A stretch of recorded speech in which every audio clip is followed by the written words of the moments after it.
जियत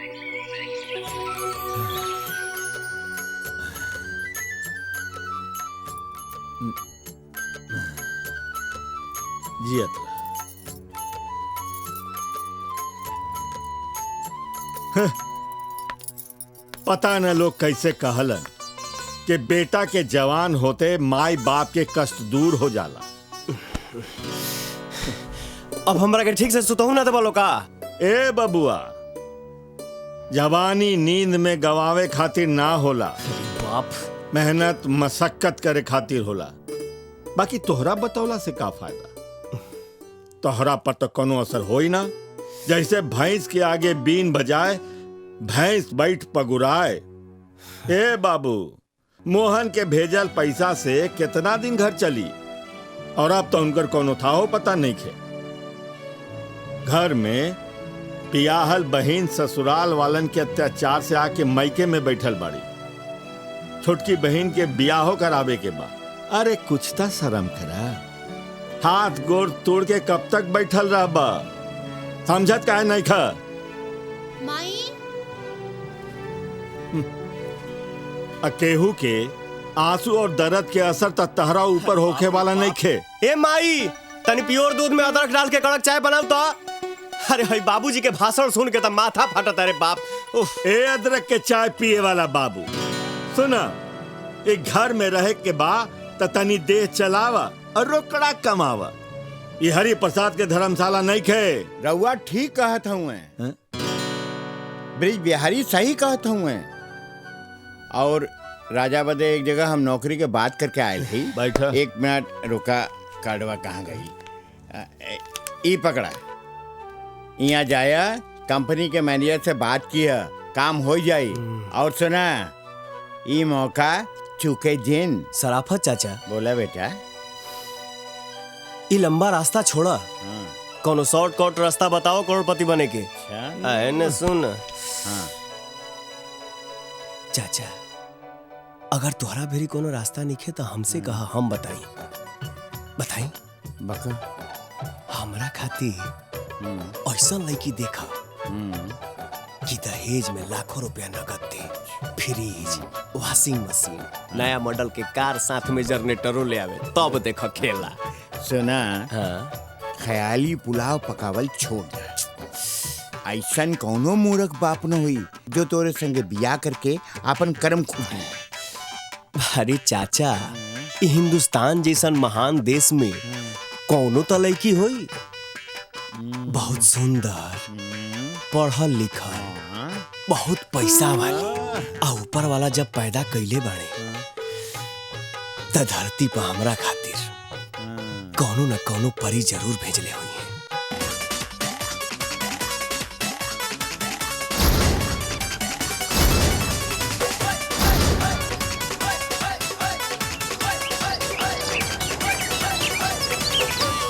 हाँ तो विद्यार्थियों, ए सर, आप खाली विद्यार्थियों को संबोधित करते हैं, आई कुंवार बचियन को कुछ बोलते ही नहीं है, ऊपर से रस का पढ़ाई करते हैं। अरे मूर्खाधिराजों, तुम्हें उभयलिंगी शब्दों का ज्ञान है कि नहीं?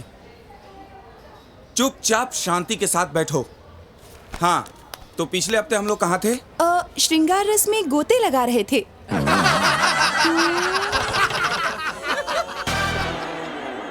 श्रृंगार रस 9 रसों में सबसे महत्वपूर्ण है श्रृंगार रस।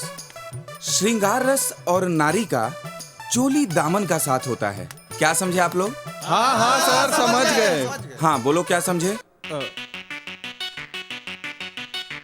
सर, हम तो खाली चोलिए समझे हैं।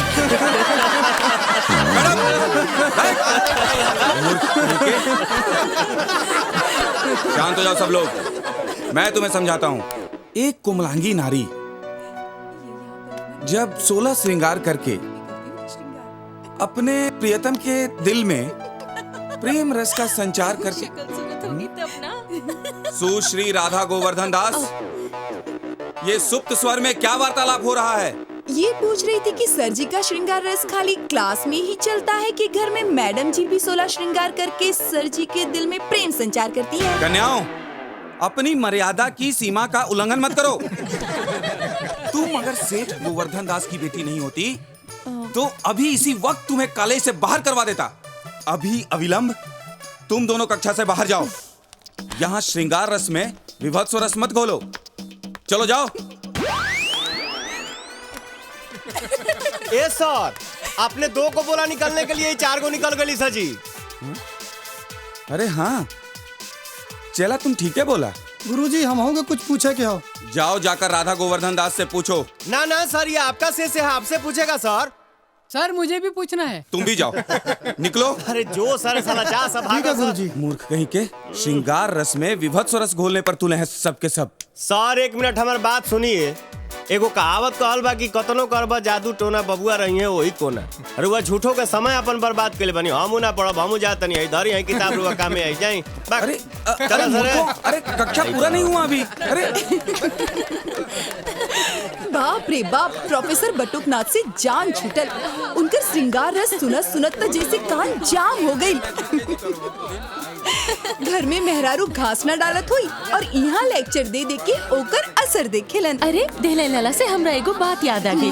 हमरा भैया के स्कूल में नेत्रहीन लड़किन खातिर चैरिटी शो हो रहल बा। तो अपना बाबूजी से कहे के डोनेशन दिलवा दा ना। डोनेशन? और हमार बाबूजी वो चमड़ी दे दिया लेकिन दमड़ी ना। ए मर्दे, ये तो एकदम हीरोइन लागत है। मर्दे जानत नहीं खेगा, गोवर्धन के बेटी बा, हीरोइन तो लगबे करी। ओम श्री लक्ष्मीयाय नमः। ओम श्री लक्ष्मीयाय नमः। हे धन के देवी लक्ष्मी मैया, इस सलानाज के चोर बाजारी में कम से कम हमरा 10 लाख के फायदा हो गई तो 10 ग्राम लड्डू तो जरूर से जरूर चढ़ाई। जय हो मैया। ए मैया, कम से कम एक अगरबत्ती 15 दिन ना चलत तो का चलत? खाम खा लोग एक साथे 10-10 अगरबत्ती जरा के अपने धन के बर्बादी करेलन। झूठ बोले कुकुर काटे मालिक, लक्ष्मी जी आई। लक्ष्मी जी, जय हो माई, जय हो माई। लक्ष्मी जी राउर स्वागत बा माई, राउर स्वागत बा। हम धन हो गए दी माई, हमार तो भाग खुल गई बा। मुंशी जी पकड़ा। सत डंडोत माई, सत डंडोत बा। आई।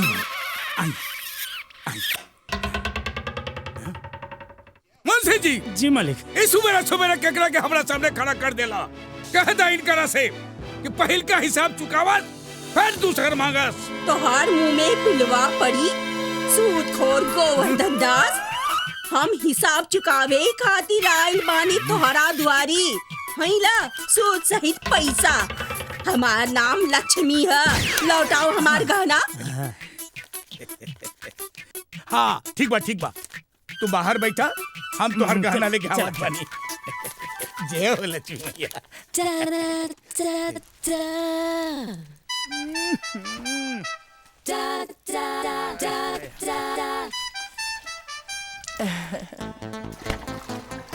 टकटकी लगा के का देख रहल पाड़ा मुंशी जी?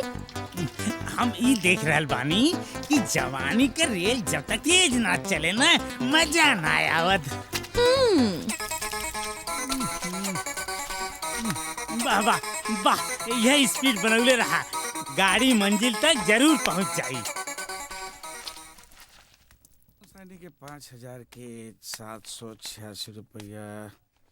गोवर्धन भाई नमस्ते। अरे नमस्ते देवराज भाई, बैठा। अरे बहुत दिन के बाद आयल बड़ा, सुनावा समाचार का बा? समाचार तो सब ठीक है गोवर्धन भाई, जनता बड़ा काम धंधा से फुर्सते नहीं खे मिलत। हाँ भाई। बाकी अब की बेर हम एगो खास मकसद से आयल बानी। अरे तब बेहिचक कहा, तू तो हमार बचपन के लंगोटिया यार हुआ। कहा बात ई बा कि हमार बेटा अभय जवान हो गइल बा, एकदम हीरो लग रहा बा। अरे तेरे सोचे के कहा बा, भेज दा मुंबई हीरो बने खातिर। गोवर्धन भाई तो बुझला नहीं, हम ओके मुंबई के हीरो ना, अच्छा तो हार बेटी राधा के हीरो बनावल। देवराज, तुहार हिम्मत कैसे भइल हमरे बेटी के बारे में बात करे के? अरे तू अपन औकात भुला गईले? कहवा बित्ता भर के पुदेना और कहाँ लंबा तार के पेड़। चल उठ जा यहाँ से। गोवर्धन, ये तू का कह रहल बड़ा? हम ठीक कह रहल बानी। चार पैसा का जमा कर लेला, अपने के राजा भोज समझ लेला। हम त जाता नहीं, बाकी तुम्हारी शब्द हम याद रखब जेबा से। हैं? चल बाबूजी आई बैठी। बाबूजी रहुआ अपन बात दूसरे तरीका से भी कह सकत रही ना। इतना पुराना दोस्त घर आयल रहन, बेइज्जती करे की का जरूरत रहे। देखा बेटी, हमरा असली नकली के खूब पहचान बा। हम ऐसा एक खातिर कहनी कि फिर कबू केहू ऐसा बात करे के हिम्मत ना करे। अरे बेटी, हम तोरे खातिर ऐसा दौलतमंद घर खोजब जौना घर में दौलत धान और गेहूं के नियर पसारल जात होके। हाँ बाबूजी, आदमी लोग तो बहुत कुछ सोचेला, पर होला वही जौन उनके नसीब में लिखल बा। अरे बेटी, तोहार किस्मत तोहार बाबूजी लिखियन, बाबूजी। लात से मारी ऐसा काम के सरवा। का हो काम भइल हा? का कही यार, बात तो बनले बनल रहे, लेकिन हम ही बिगाड़ के चले नहीं है। आई मैंने जरवा तक खानदानी बदतमीज लागत रे। ऐसा आदमी के तो हम हरवाहो ना रखी। बहन का जब नौकरी करे के ना रहे तो काहे आयल रहा? अरे भाई, सराफतो चाचा के बात रखल जरूरी रहे ना। एक काम कर, हाई गड़िया से हमके घर तक छोड़वा देना। देखा भाई, यारी दोस्ती आपन जगह और नौकरी आपन जगह। अच्छा। हमरे साहब के पता चल जाई तो हमारी नौकरी चल जाई। ते तो दोस्ती के नाम पर कलंक बड़े रे। एगो मामूली सा बात पर चिन्हा गईले। प्रभु जी, पैदल चल जाइब हम। राजा कहा नौकरी गई भाड़ में। कन्नू जी भैया, एगो काम करा, भाई के घरे छोड़ के आवा। ठीक बा। ई भइल ना बात। चला।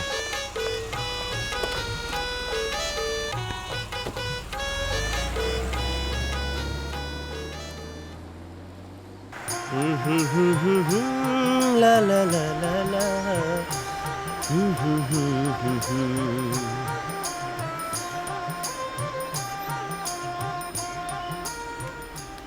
साहब जी, हमनी के गाड़ी खराब हो गई बा और यहाँ के हमार मालिक हमन सेठ गोवर्धन दास। थोड़ा दूर तक लिफ्ट मिल जाए तो बड़ी कृपा हुई। अच्छा। ड्राइवर कन्नू यादव जी, जरूरतमंद आदमी बुझा रहल बा लोग। बैठा लो। अच्छा, आई आई आइए। आई सेठ जी, बैठ जाइए।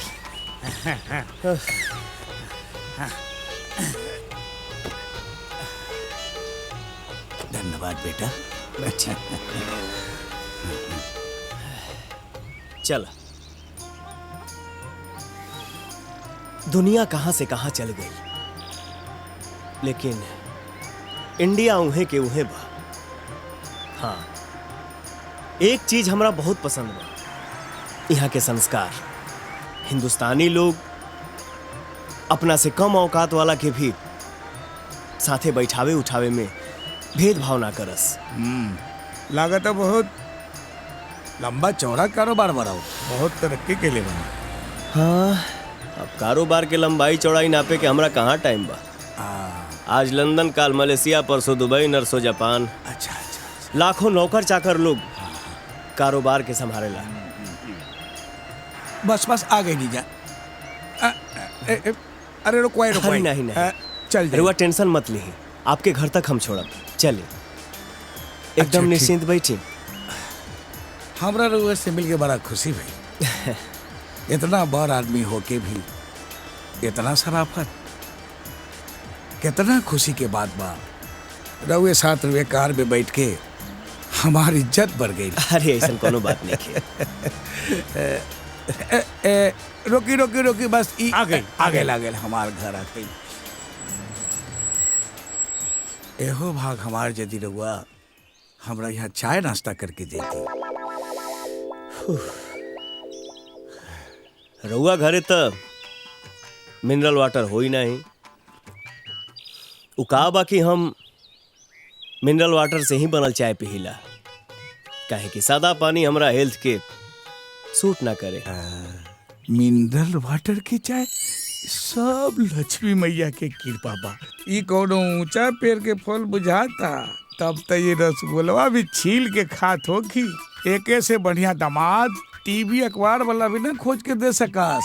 अब ही मलाह जाल लेके खड़ा बा, अब मछली फंसे खातिर तड़फड़ा रहल बा। कुछ कहानी है का? ना मुंशी जी। जी मालिक। गोदाम में से 10 कार्टून मिनरल वाटर निकलवा ले। ठीक बा। काहे कि सूते से पहले जबले मिनरल वाटर से पैर ना धो लीला तब तक हमारा नींदे ना आवे। ये तो बहुत अच्छा बात बा। आई चल बैठी बैठी बैठी।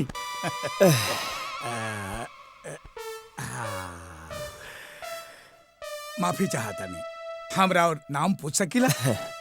काहे नहीं, नाम जानल तो सबसे जरूरी है। पुलिस वाले भी सबसे पहले चोर से होकर नामे जानेला। लोग हमके राजा दिग्विजय सिंह के नाम से जानेला, लेकिन रउआ हमके प्यार से राजा भी कह सकता नहीं। सास तो ये है कि हम हो कोनो लुच्चा लफंगा माए बाप के औलाद ना है।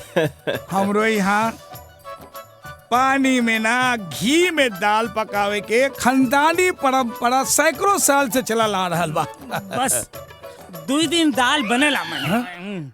हम घर के ना धर्मशाला के बात बतिया रहल बानी। सेठ जी के तरफ से गरीबन के हर 15 दिन में भोज खियावल जा रहा है। गुड। जैसे कामाख्या माई के मंदिर में भक्तन खाती हमार नॉन स्टॉप फ्री लंगर चलेला। ज्यादा ना, रोज 3-4 लाख के खर्चा बा बस। लक्ष्मी माई के कृपा से हमरो रुतबा में कोनो कमी नहीं खे। बड़का से बड़का नेता मंत्री एसपी डीसीपी ऐसा कोनो दिन नहीं खे के 3-4 फुट ना आवत होखे। अरे तो बड़ लोग भी आजकल चैन से निकल ना जी। अब देखी ना, टाटा बिरला हिंदुजा लोग भी अपन कंपनी हमरे के बेचल चाहता है, लेकिन जरूरत से ज्यादा बिजनेस बढ़ा के टेंशन लेवे से का फायदा ना। शेर के पहचाने खातिर ओकर दहाड़े काफी बा। तनी हमहू तो देखी ऐसे कौन 30 मार खा गइल बाड़न जेकरा के कन से बिना मिनरल वाटर के चाय ना जा सकेला। चला बंदा हाजिर बा, चल के देख ला। चाय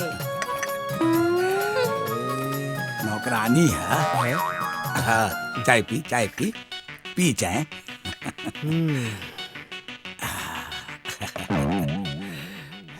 एक बार ना अमृत लेखा लगा था महाराज। ये हमारी बेटी है।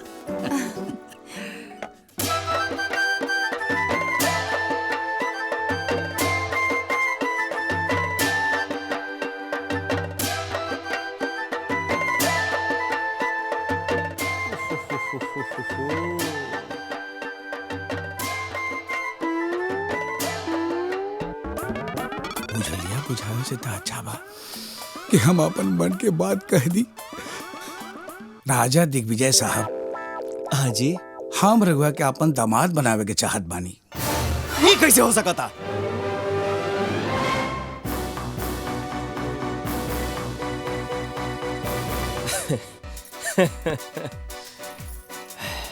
इस मैटर में राधा के भी राय तब जरूरी बा।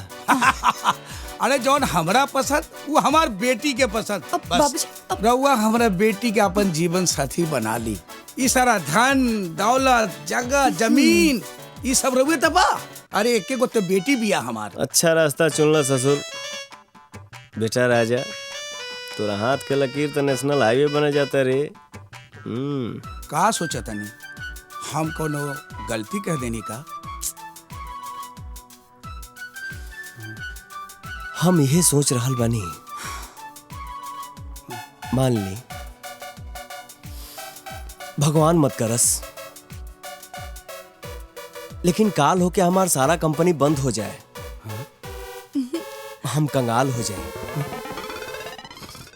तब हूँ अपन बेटी के बियाह हरुआ हमरे से करब। हाँ बिल्कुल करब। हम कबहू अपने वादा से ना मुकरब राजा बाबू। बाकी एक बात बताई, रउआ एक बैग कंगाल कैसे हो जाए? राउरता नामे राजा बा। और राजा कबहू भिखारी हो ये न सके। काले हम रउआ माए बाप से मिले आ रहल बानी। हाँ हाँ जरूर जरूर, स्वागत बराबर। और बेटी राधा से हम अकेले में कुछ बात करेंगे चाह। हाँ काहे ना अरे काहे के दूरी काहे के मजबूरी बतियाई मुंशी जी चला बतिया दे लोग के।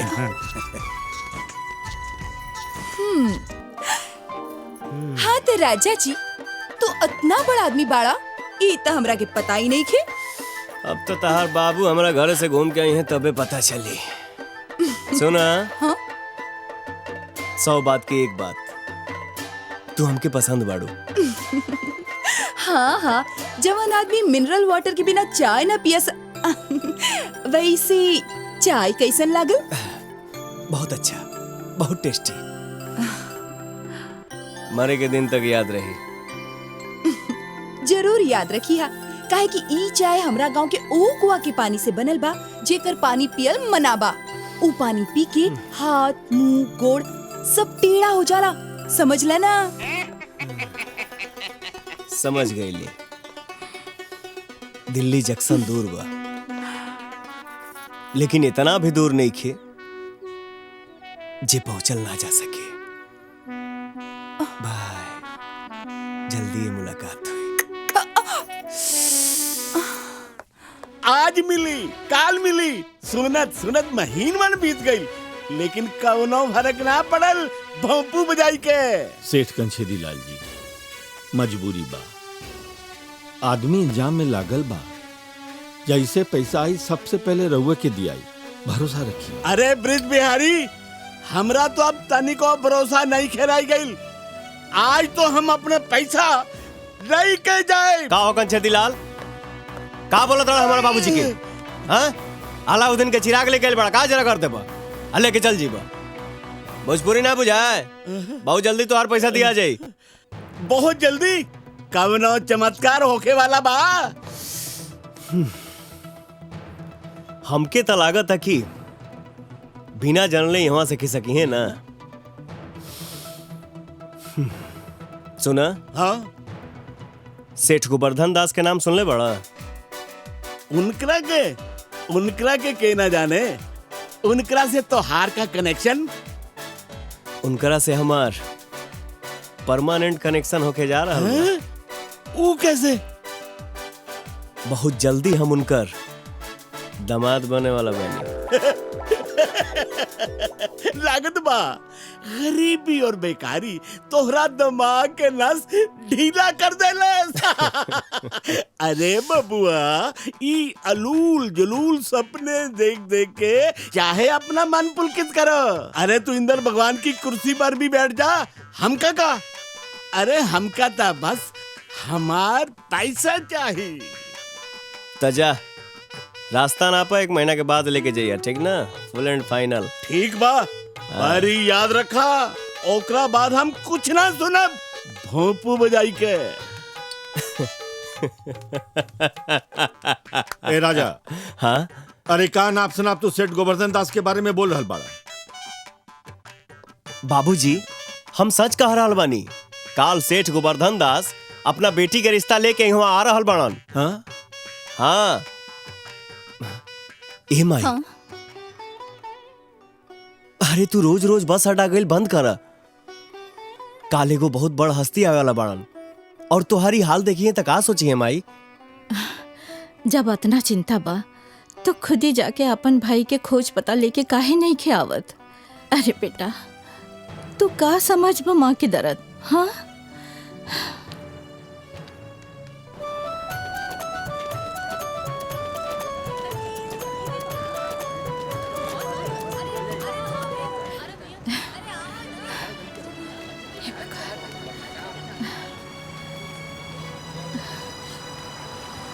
सुना सुना बहनी, ये हमार बड़का बेटा मोहन के फोटो है। शहर में मिली तो कह दिया कि तोहार माई राह देखत है। हाँ ठीक बा, कह दे।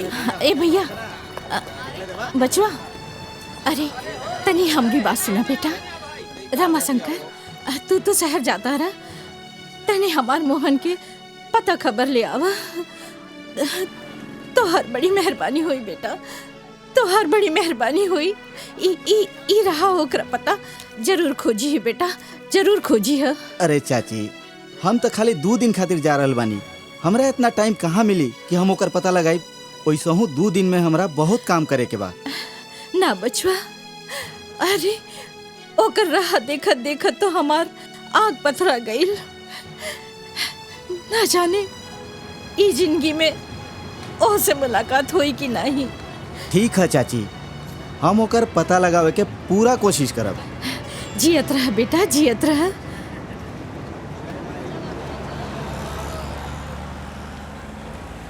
माई अब घर चला। रोज रोज ये भाई के फोटो दिखा के का पूछेलू? पता है ना लोग कैसन कैसन बातें करेला। अब चला चला माई। घूम घूम के सुबह से शाम हो गई मुंशी जी, बाकी रजवा के हवेली ना दिखाई दिलस हमरा। मालिक झूठ बोले कुकुर काटे। एने ओने भटकले से तो यह अच्छा केहू से पूछ लिहल जाए। ओहो, बात तो ही तू ठीक है कहत बाड़ा। वो देखा आगे कुछ लड़का लोग खड़ा बा। हाँ। उनके पास रुक के जरा तनी पूछ लो लोग से। ड्राइवर गाड़ी रोका। रुका। अरे भाई राजा साहब का हवेली के ने बा। हवेली राजा जी के हवेली। चलो नियरे बा। आई हमनी के बताओ तनी जा। चलो।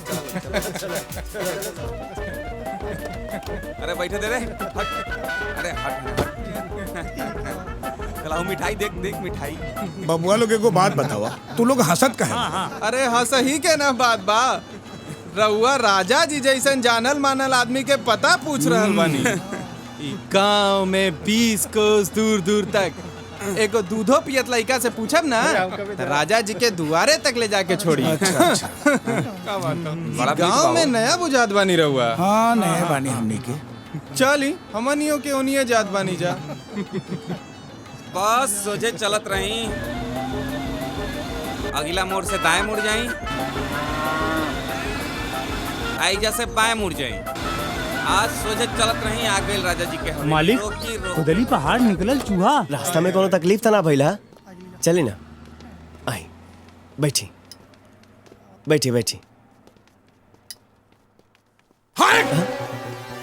धोखेबाज, गद्दार कहीं के। का रे रजवा, ये है तोहर राजमहल? हैं? टाटा बिरला के बात करे वाला हैं? और देश विदेश के भ्रमण करे वाला। अरे कब नेपाल के बॉर्डर पार कैले बाड़े? हैं? खानदानी गरीब और पैदाइशी भिखारी कहीं का। राजा, ये सब का हो रहा बा? काहे तू हमारी इज्जत नीलाम करे पर तू लल बाड़ा? गोवर्धन बाबू, हम आपके हाथ जोड़त हैं, रउआ जाए एजा से। हमनी के बहुत गरीब आदमी नहीं जा। काल तक खूब हाकत रहा कि तू दिवालिया हो जी। बता बहुआ अपना बेटी के हाथ तोहरे हाथ में देहब। का भाई, इक्के दिन में हवा निकल गईल। तू हो एक ही रात में राजा से फकीर कैसे हो गई ला? एक बैग इनकम टैक्स के छापा पड़ गई का? वादा से मुकरा मत। मर्द के जबान एक होके के चाहिए। हम तोरा से वादा के लिए रही कि तोहर दामाद बनब तब बनब। अरे तोहरा कहता हम अपन बेटी का। अरे हम अपन नौकरानी फुलमतिया कभी ना दे। ई पगलेट गोबरिया कहूँ हमार फुलमतिया के भी दाव पर मत चढ़ा देबे, फिर हमार का होई? साला ई 2 पूछ कटन साढ़न के लड़ाई में हमार फसल मत बर्बाद हो जाए। ये हमार चैलेंज बा कि हम ब्याह करब तो तोहरे बेटी से, और राजे रात हम ओकरा से मिले खातिर आ रहल बानी। दम होके त रोक लिया। असली एक बाप के औलाद होई बे, आके दिखा दिए। तो हर छठी के दूध हम याद ना करा देनी तो हमरो नाम गोवर्धन दास ना। आज ही अपन हम लाइसेंसी बंदूक साफ करवा के रख ले बानी। कहा मुंशी जी? झूठ बोले कुकुर काटे मालिक। बंदूक बिल्कुल तैयार है, बस गोली का भाव है। आज माँ के देख लिया सेठ गोबरदास। गोबरदास ना, गोवर्धन दास बोल। जब तक हम तुम्हारा बेटी से ब्याह नहीं कर ले, तब तक तू हमारा खातिर सेठ गोबरे दास रहबा। हट साले, दूर चला बुढ़ी। हाँ मालिक। हटा हटा। क्या बात है वो? बात ही बा भाई कि हमार दिल रुबा तो हमरा के फंसावे के पूरा इंतजाम कर दिल रही है, लेकिन अनहरिया हमार काम बना नु दिल सा। ऐसन गला में कस के दबावनी, ऐसन दबावनी जैसे बुझाइल है अगर बहन का कि देही में करंट मारत हो दौड़त कहो भैया, करंट तो नहु के लागल होई ना, अब तो तोरे ख्याल में वो डूबल होइयन। काल रात तो तू कसहू बच के निकल गईला। हमरो नाम भी राधा है। आखिर बकरी की माई कब तक खैर में नहीं है। एक बार आवे दो मौका। मौका तो हमरा अब निकाले के बा। चुम्मा लेबे के आ चुम्मा देबे के। टिकट, हाँ टिकट लावा लावा। अरे पीछे पीछे रुकिया मत, चलत रहा ये फालतू लड़का मन सा, रुकिया मत, समझला। चला चला चला चला चला चला, निकला निकला है जैसे। चला पीछे पीछे आवा, पीछे आवा, हाँ पीछे आवा। अरे पीछे आवा, पीछे आवा। क्या मत आवा टिकट टिकट। अरे आ गई नहीं हो भाई। टिकट टिकट टिकट टिकट काहे के टिकट रे सारे मलकार से ले। टिकट कौन बात के टिकट? भैया पैसा दे ना तो बस आगे ना चली। पैसा पैसा का पैसा? कल से रूट पर बस चलावे बाकी नहीं तो रहा। ओहो टेंट में माल ना बने हाथी के सवारी। सारे ढेर मत रोकता हो राम कृपाल, रोका। अरे बाप, रोका रोका, हमनी के का तकलीफ बा? हाँ रोका। 4 कदम चले खातिर पैसा ली है। पैसा ना दे बा तो बस काहे चली? मत चलाओ, हम तो ऐसे सूझ जाए, का टेंशन बा? चला उतरा लोग, चला चला। अरे अरे एक मिनट देर हो रहा बा। रवा बस चलाई, ए लोग के किराया हम दे देता नहीं। ठीक बा मैडम, चला हो राम कृपाल, पैसा मिल गई, चला।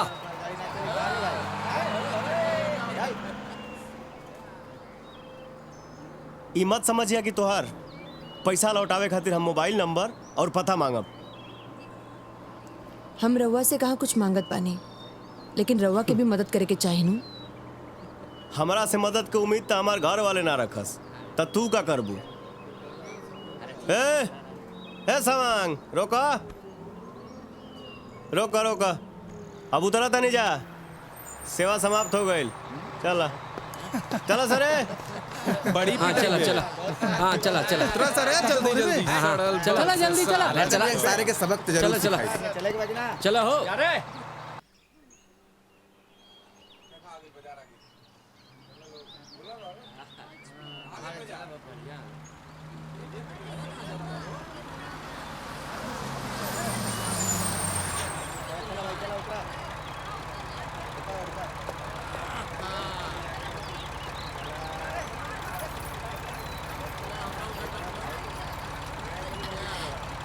रमाशंकर, कुछ पता चलल बेटा? हाँ चाची, हम तोहार दिल पता पर ओइजा गइल तरह ही, लेकिन ओइजा ताला लटकल रहे। कहवा चल गई हमार बेटा?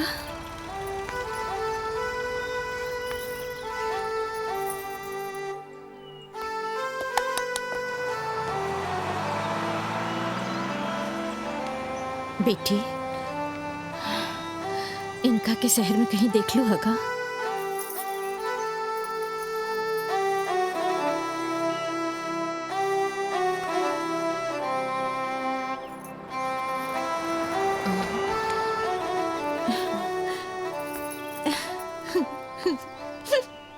बाबूजी, अपन तबीयत के ख्याल रखे के बा। दीदी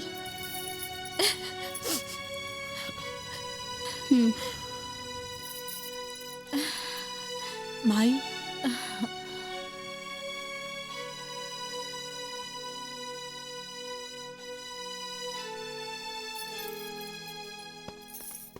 आओ आओ बेटी आओ।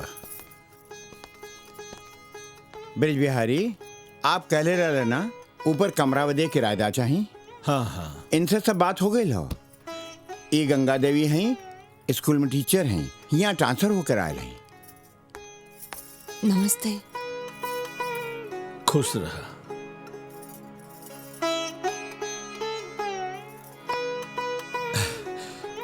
पायल जी।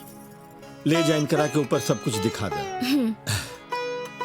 और जौना चीज की जरूरत हो ओकर इंतजाम कर दिया। जी बाबूजी।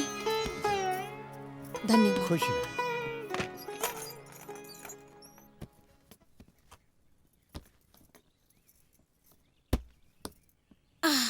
ई हमरा बड़का भैया के पढ़ाई के कमरा है।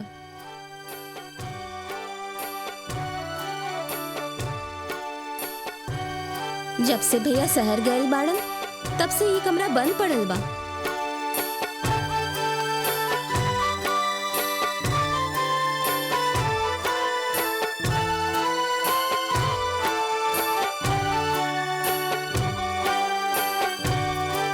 का भाई ये सब सामान यहाँ से हटा दी ही? ना ना, जवन चीज जैसे बा वैसे ही रह दी। एके अब अपन घर समझो और जौन चीज की जरूरत पड़ी जरूर बताई हो सकता कि रउआ के आ जाए से ये उदास घर में कुछ रौनक आ जाए।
प्रचरन्ति स्रकाहस्तानि खण्डिनः रेखागुं सहस्रयोजने वदन्वानि तन्मसीः तदेव लग्नं सुदिनं तदेव ताराबलं चन्द्रबलं तदेव विद्याबलं दैवबलं तदेव लक्ष्मीपते ते दिवे।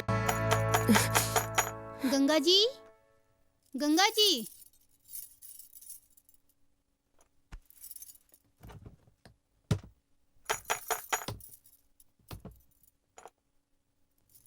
गंगा जी।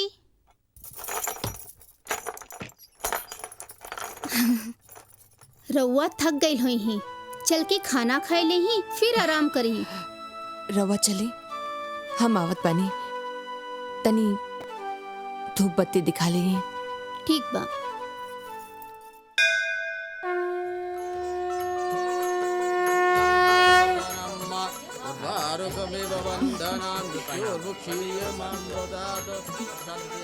ए राधा, तू भगवान से का मंगलू हा? अरे ये कि वो राजा नाम के लफंगा से हमार पीछा छोड़ा दो।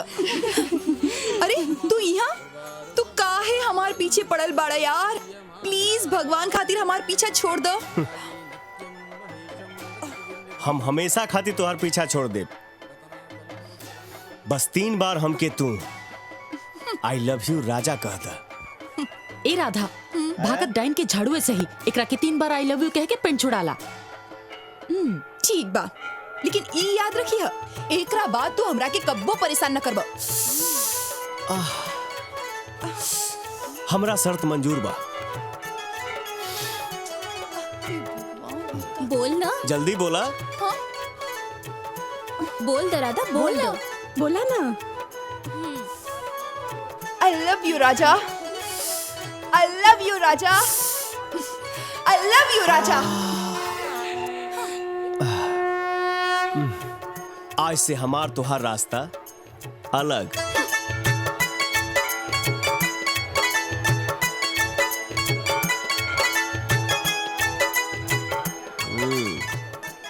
कहे के त सब के हुआपन बा, आपन कहावे वाला के बा।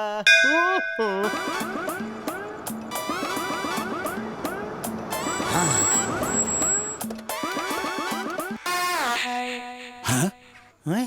मुंशी जी, हाँ, ई सरवाई लोग के साथ में कैसे?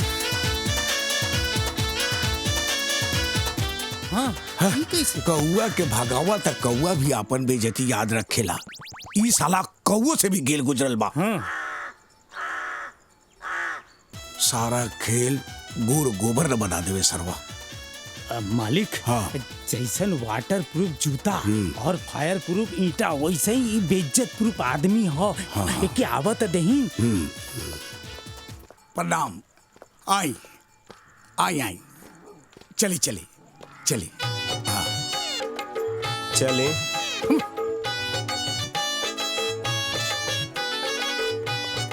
रउआ लोगन हमरा बेटी के तो देखी लेनी, बड़ा गुणमंती बा।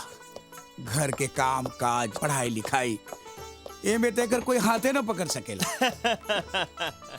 अरे ई का बताई है अपना बेटी के बारे में, हम ना बताओ तनी। लाखों करोड़ों के तो बतिये छोड़ दी महाराज, अरबों खरबों में ऐसा लड़की मिली कि ना मिली कोनो ठीक नहीं के। गलती कहते नहीं हो। ई रउआ लोग के साथ कैसे आ गई? इरा और कोनो पहचान के बा का? हमके का मालूम के है ये? आप ही तो भेजे थे। ई रउआ का कहत बानी? ये हरामी निकम्मा एक नंबर के 420 ऐसा इंसान तो हम आज तक जिंदगी में देखला ही नहीं की। ये का होता? के है ये? हमार नाम राजा है, राजा। तारा होखे वाली बहू के पुरनका बॉयफ्रेंड है। बॉयफ्रेंड के माने बुझला कि ना? अतना सुनला के बादो बियाह करबा नानू तब बैठल का बड़ा जा। चलो लो। अरे रुक, अरे बैठा बैठा। अरे करे बात का होता है। अरे भैया सुना, ये भैया ये ई झूठ बोलत बड़ा बाबूजी। ई टपोरी से हमरा कौनो संबंध नहीं खे।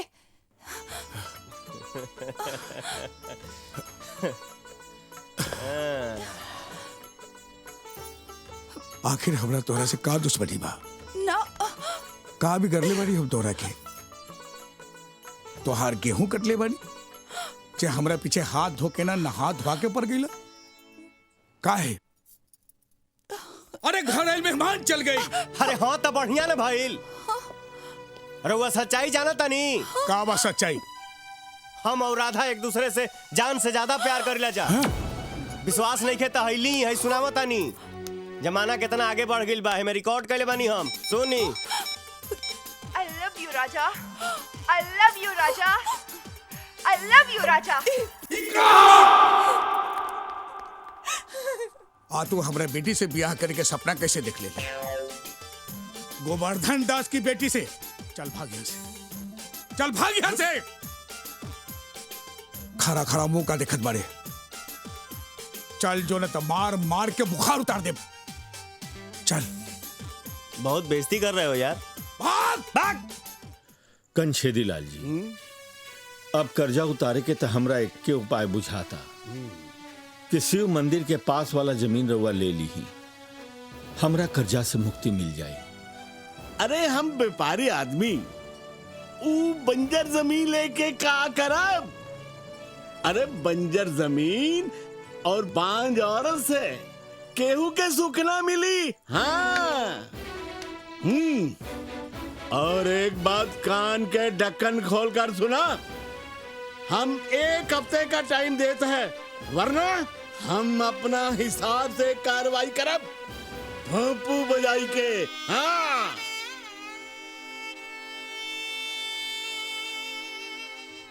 कौनो तरीका से वो जमीन उपजाऊ हो जाई ता तकलीफ कुछ कम हुई, लेकिन करी के? माई। हाँ। ए माई, अरे बड़ी जोर से भूख लागल बारे। एवा सभे के भूख प्यास उड़ गईल बा और तोरा खाना खाए के पड़ेल बा। ऊ महाजन आइल रहे। अरे माई ओकर त आइल गई लगले रहेला, ई कोनो नया बात बा थोड़ी। हाँ हाँ, इस घर में पानी पड़े चाहे पत्थर, इनका कौन फिक्र बा? इनका तो बस तीनों टाइम भोजन चाहिए, भोजन। बाबूजी, घर में आजकल खाना ठीक नहीं है बनत, टेस्ट नहीं आ रहा है। देख लो इनका थथराई। ऐसा बात कर रहल बाड़न जैसे कारगिल के युद्ध जीत के आ रहल बाड़न। ये घर घर नहीं खे, इनका खातिर सराय बा। I love you, Raja. I love you, Raja. I love you, Raja.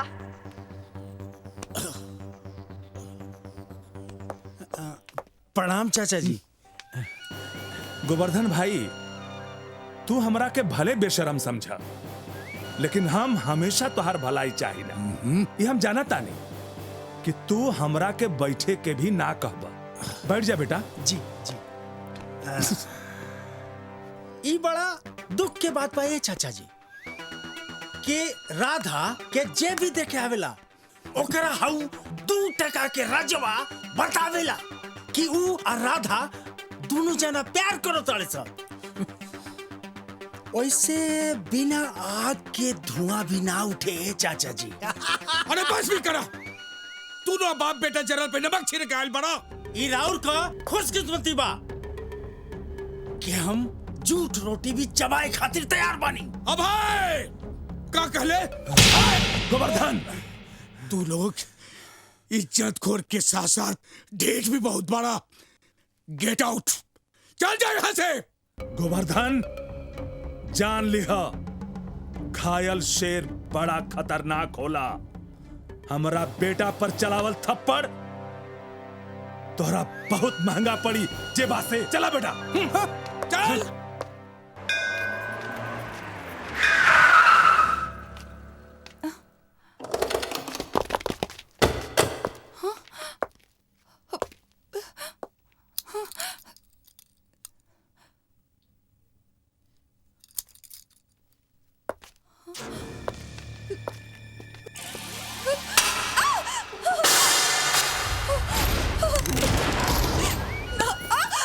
जब से तुहार बाप हमनी के बेइज्जत करले बाड़न, ओ दिन से हमार खून खोल रहल बा। तहार हई गुरूर उतारिए के छोड़े। एकर हाथ पर बांध के गाड़ी में डाल दे रही। एकरो के पता चले कि अब है सी कौन चीज बा।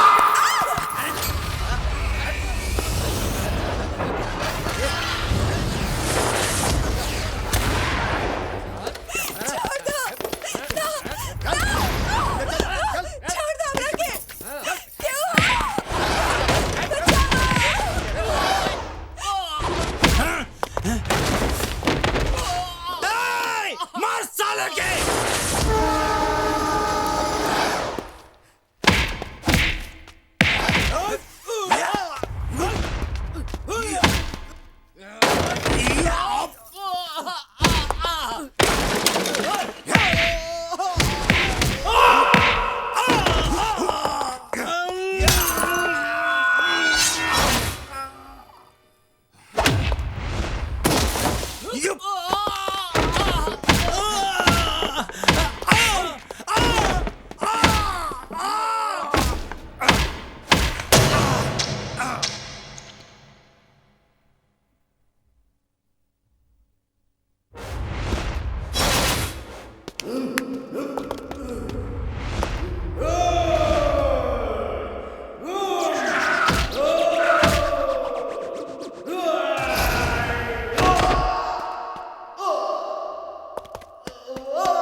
थैंक यू राजा।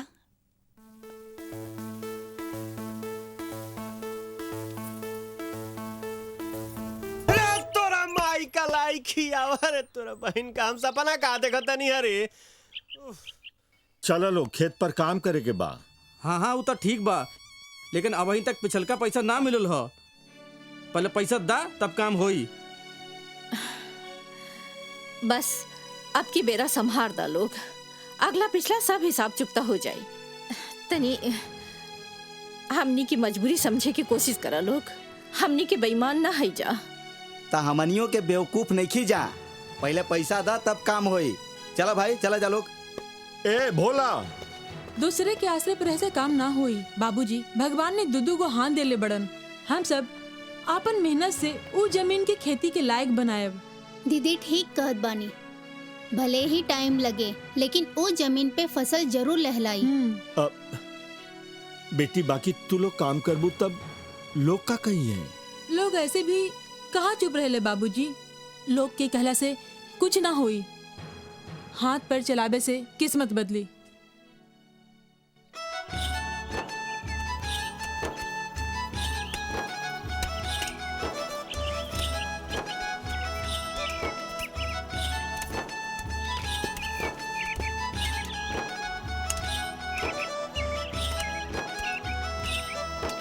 माई, ओ बाबूजी, यहाँ तो सन्नाटा छेले बाबू, जा तक कि तीरथ करे गइल बा लोग। वो सब खेत में मजदूरी करे गए बाड़न। वैसे भी ना जाते तो का करती, रवा के तो कुछ करे के नहीं खे। अरे नौकरी चाकरी और मेहनत मजदूरी तो छोट लोग करेला। हमरा हाथ में तो करोड़पति बने के लिखल बा। घर के हालत देख के तो अब तक रवा के कोनो नौकरी करे के चाहत रहल। वहाँ खेत में माई बहिन पसीना बारहल बाड़ी और रवा पर चिकन घैला जैसन कोनो असर नहीं खे। तू हऊ हमके नसीहत देवे वाली। अपना काम से काम रखा। हमरा का करे के चाही का ना हमके पता बा। किराएदार हो, किराएदार के जैसन रहा। टाइम पर किराया दा। घर के निजी मामला में टांग मत अड़ावा। अपन पढ़ाई ताल पट्टी लइकन के पढ़ई हा। का बुझाइल?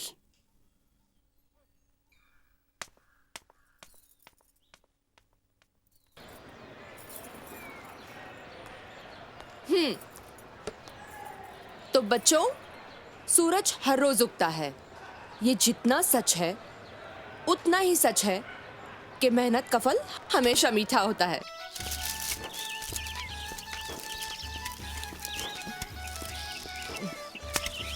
अरे अब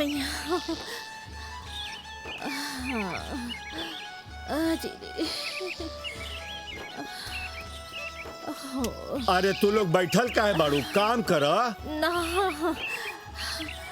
अब ना हुई। अच्छा ठीक बात, जाए दा। आज के काम खत्म, चलो लोग घरे चलो। आवा, चलो चल बेटी चल। चला चल।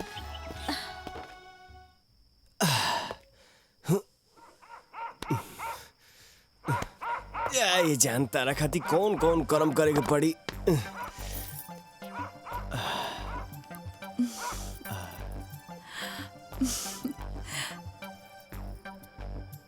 जन्मदिन मुबारक हो रहा था। थैंक यू राजा। पर इतना रात इतना खतरा मोल लेके आवे की का जरूरत रहे? जे खतरा के सामना ना करी वो मोहब्बत का करी। चली अब जल्दी से चले जा, नहीं तो बाबूजी आ जाइए। हमार फिसवा के दी एगो चुम्मा दाना। बे ऐसे दुखी करबू? ए ए ए रुक रुक रुक रुक। राधा, ए राधा, सब ठीक बा ना बेटी? ए सरकारी सड़क के अब वहीं आवे के रहे का रे? राधा, चलो अब जल्दी से जाइए। एगो और लेप तबे जाई। राधा बेटी। अरे साला भाग रे। राधा, राधा बेटी, यहाँ कोई आई रहला का? केहू नहीं खे बाबूजी। हाँ, हमरा बुझाइल सही कुछ। अच्छा ठीक बा ठीक बा, सुत रहा। हाँ। सुत रहा।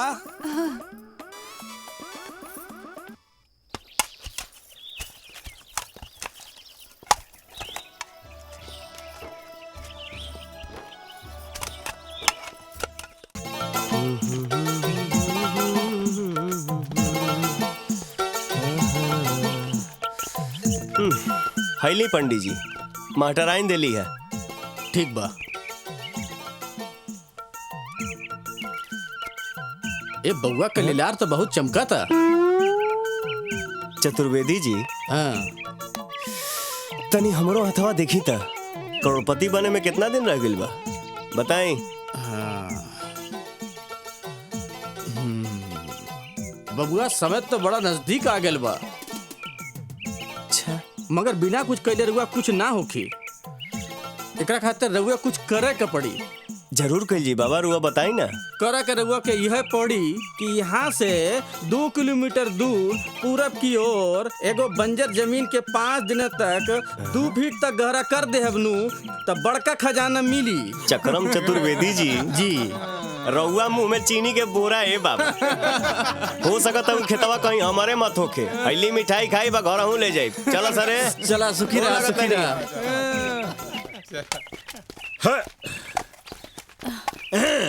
बाबूजी, कुदारी हमरा खाली। अरे तो चमत्कार हो गई आज, धरती के भाग उजागर हो गई। हाँ, भैया अपन पूरे फौज के साथ आयल बाड़े।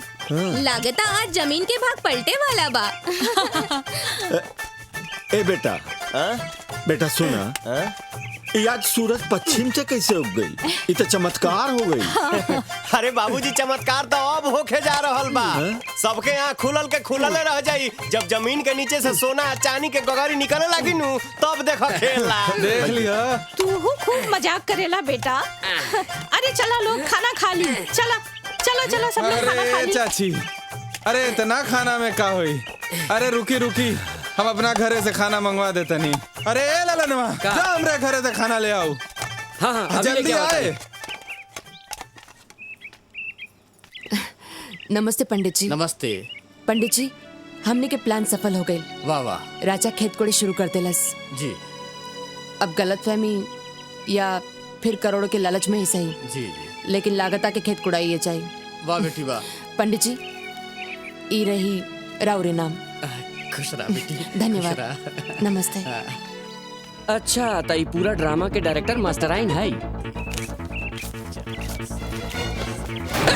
हो ज्योतिष आचार्य चक्रम चतुर्वेदी, ज्योतिष के आड़ में ये सब करत बड़ा। अरे हम कुछ ना कहिए। ऐसा देखे पूरा खेत कोड़ोइला। हम चला, बाकी के खेत तोहरे कोड़े के बाद। चला कुछ ना कहिए। चला छोड़ा। अरे चला, हम कहा था कुछ ना कहिए हम। अरे चला। अरे राजा काहे का हमका? अरे काहे रे? ई साला नकली ज्योतिषवा झूठ बोल के पूरा खेत कोड़वा देलस। राजा बाबू, हम कुछ ना कहनी है। ई सबू मास्टराइन के चाल हम सही कहत हई। हम अपन आंखी से देख के आ रहल कुछ ना कहनी राजा बाबू। वो एकरा के पैसा देत रही। अरे हम कुछ ना कहनी, हम कहत नहीं। ना ना राजा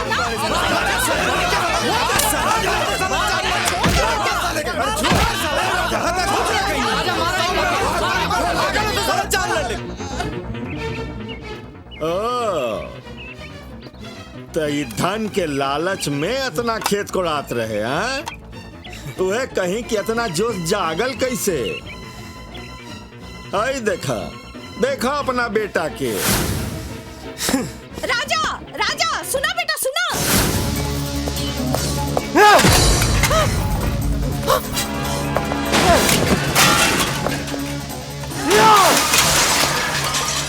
रवाई का करता जवन हमरा बहुत पहले कर देवे के चाही। तू आइल बड़ू हमरा घर में आग लगावे खाती हैं? ज्योतिषा से झूठ बोलवा के हमर मजाक उड़ावलू। ना रही बांस ना बजी बांसुरी। अब जाके तू दोसर करो ठिकाना ढूंढा। रुक जाइए, हम कहते हैं। रुक जाइए, रुक जाइए।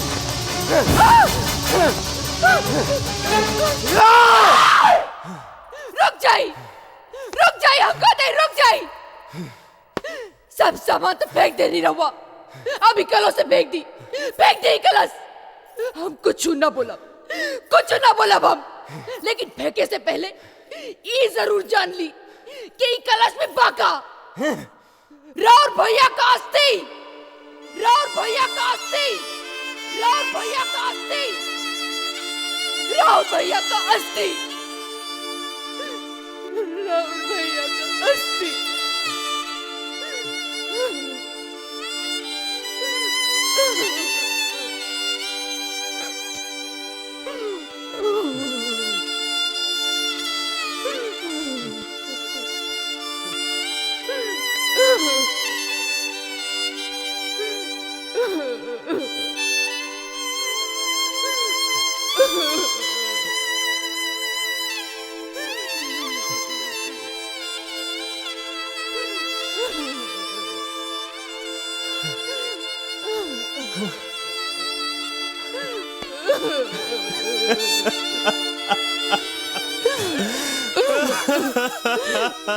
राउर भैया के अस्थि कलश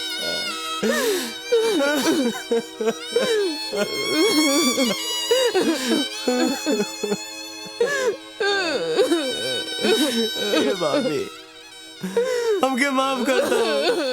अरे हमसे गलती हो गई है भगवान। फेंक दो अस्थि कलश, फेंक दो।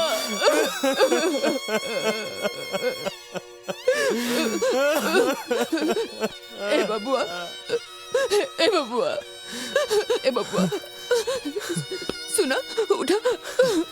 ना बबुआ, रोआ मत, मत रोआ, मत रोआ। देखा, देखा, अपने आप के संभाला। अब तो के माई बाबूजी के ख्याल रखे के बा, बहनी की शादी करे के बा।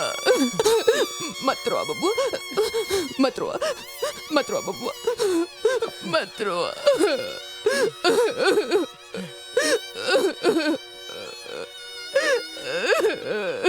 ये सब कैसे हो गई भाभी? हाँ? अब का बताई, का बताई कि कैसे हो गई। शादी के तुरंत बाद ही हमने के गाँव आवे के मौका ना मिलल।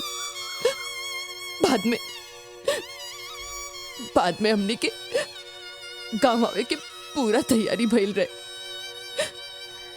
लेकिन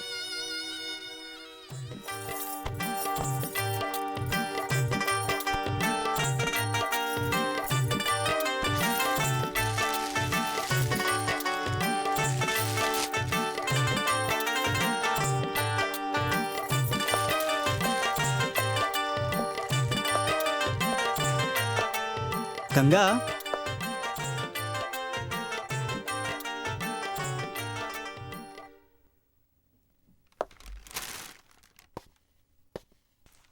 का भइल गंगा? का सोचे लगलू? हमरा के ये सोच के डर लागत बा कि अगर रवा परिवार के लोग हमरा के अभागिन समझ के स्वीकार ना करी तो का होई? तू चिंता मत करा, हमार परिवार हमनी के मजबूरी जरूर समझी और कोनो रास्ता भी ना रहे। तोहार मामा तो पैसा के लालच में बूढ़ आदमी से तोहार ब्याह करावत रहे। वो तो हम बीच में आ गई, नहीं तो तोहार जिंदगी बर्बाद हो जाती। कहल जाला कि शादी के बाद आदमी के जीवन में परिवर्तन आवेला, और वैसे भी शादी के बाद सब ठीक हो रहल बा। तोहार स्कूल में पक्का नौकरी हो गई। तू बिल्कुल चिंता मत करा, आगे भी सब ठीक होई। ठीक बा? हाँ। ये देखा, माई, बाबूजी, पायल, देवकी और राजा, ये सब देख के कितना खुश हुई हैं। अरे इका का भाई? रवा तो कल रने की राजा बाबू के लाल रंग की टी शर्ट पसंद बा, लेना ही नहीं। हाँ, भुला गई नहीं। चली जाई, जल्दी जाई और लेके आई। इहो कोनो बात होला? तू एक काम करा, ये कुछ सामान सरियावा, हम अभी जाके राजा खातिर एको बढ़िया रेड टी शर्ट लेके आवत तानी। ठीक बा, लेकिन जल्दी जाई और जल्दी आई। अभी आवत तानी।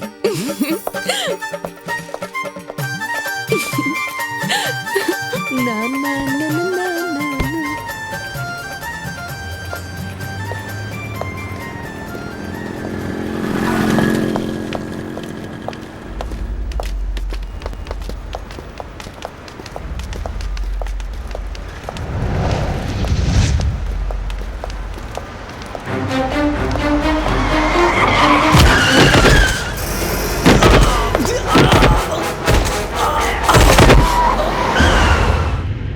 जवन भाई ओकर जिम्मेदार हम बन, कहे के हम ही उनकरा के रवा खातिर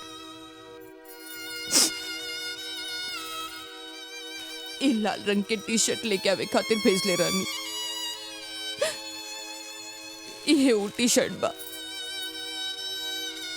जे हमार सुहाग ले गई, हमार सुहाग ले गई।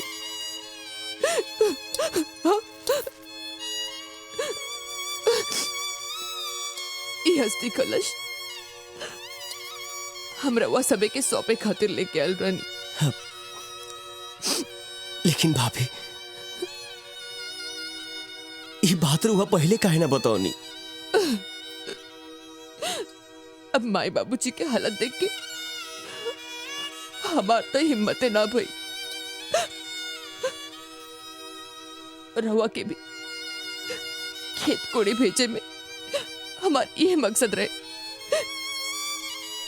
कि रवा अपन जिम्मेदारी समझी और कुछ ना। ए बबुआ बबुआ देखा क्यों के पता ना चल के चाहिए। हाँ? ना तो माई बाबूजी ना बचिए ना बचिए। देखा आग पूछ ले अब इधर।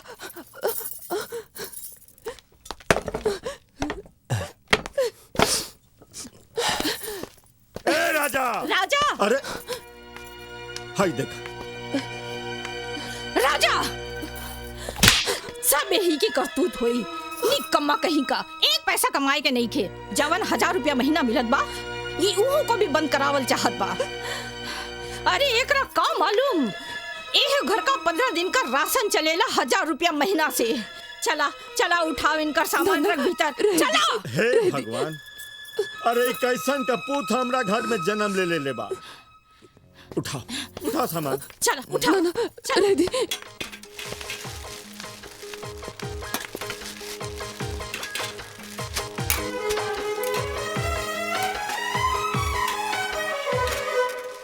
बाबूजी चाय।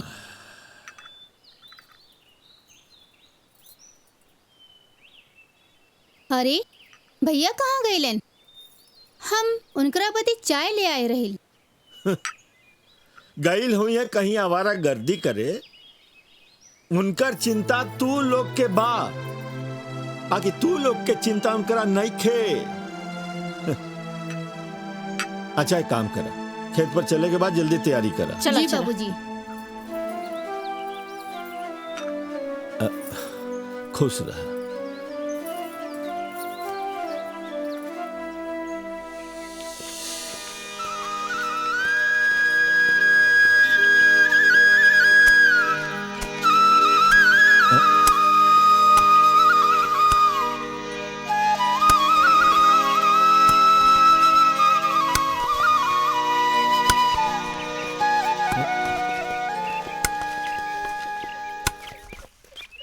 अरे राजा बेटा ए राजा ई का करता रहा?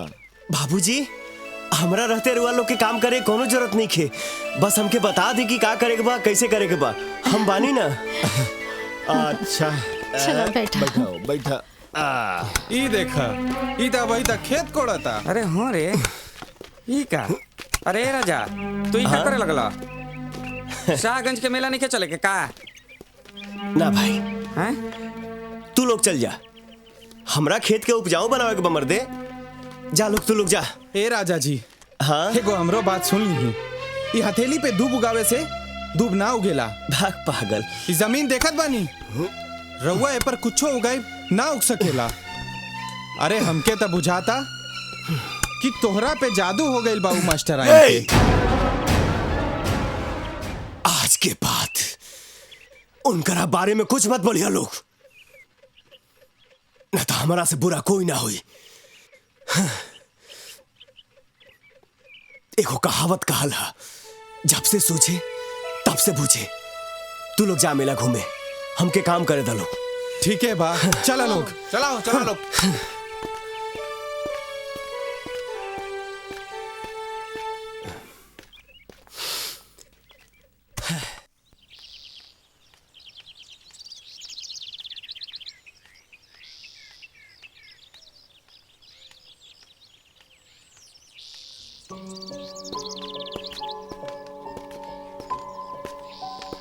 अरे मैडम जी हमरे राजा के ऐसा कौन पाठ पढ़ा दिए नहीं है कि हम यारन दोस्तन के छोड़ के उ खेत कोड़े में लग गइल बा। अगर ऐसे ही लइकन के पढ़ा दिए लूंगा तो हो गइल सब कर कल्याण। अगर रउआ सबे राजा के सच्चा दोस्त होते ना तो ऐसा बात ना कहतीन। राजा जवन कुछ भी कहले हो खस, लेकिन आज राजा जवन कुछ भी करल बाड़न बहुत अच्छा करल बाड़न। अगर हो सकी तो कुछ सीखी, यही कहल चाहिला।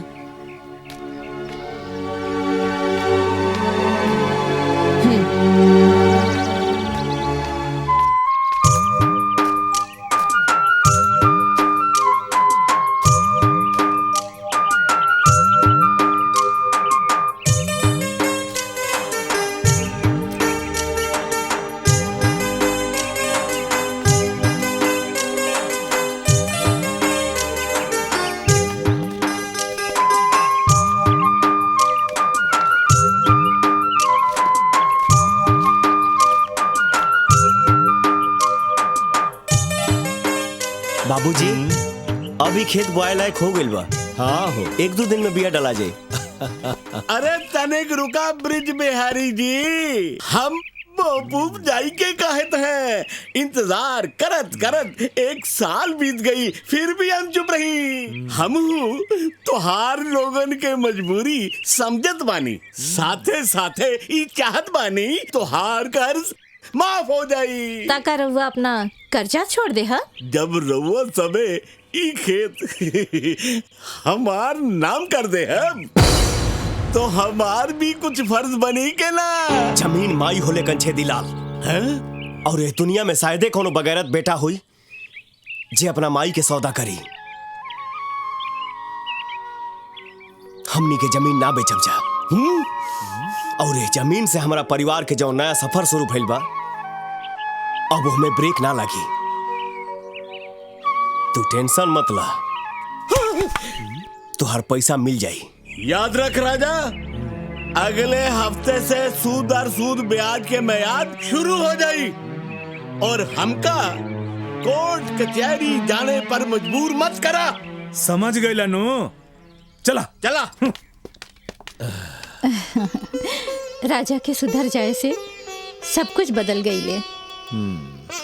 ना तो यही घर कबहू काटे खातिर दौड़त रहे, अब सब कतना खुशगवार लागत बा। बस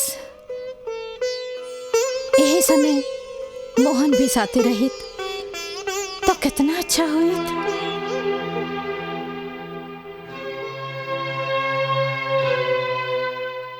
ब्रिज बिहारी, अरे आवा आवा बैठा।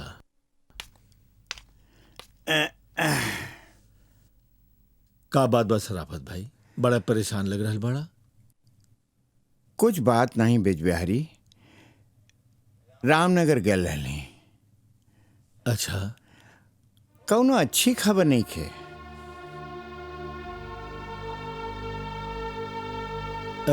मतलब समधी जी से हुआ मुलाकात हो गई। हाँ। वो कहे लगले कि अगर हमार मांग जल्दी जल्दी पूरी न हुई, हाँ, तब प्रमोद बाबू का दूसरे शादी होए में देरी न लगी।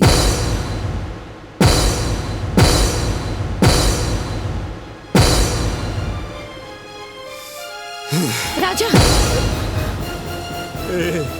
राजा, राजा, ए राजा।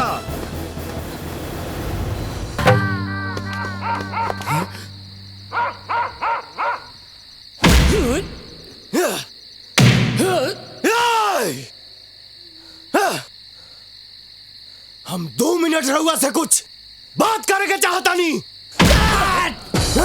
हम घटिया लोगन से बात ना करी।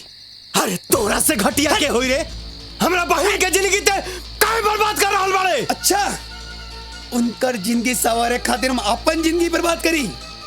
ना ना, हम अपन जिंदगी में मस्त बानी।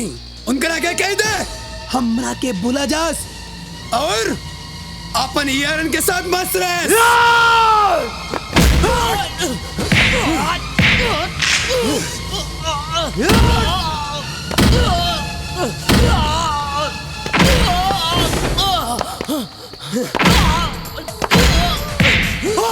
और साला हट।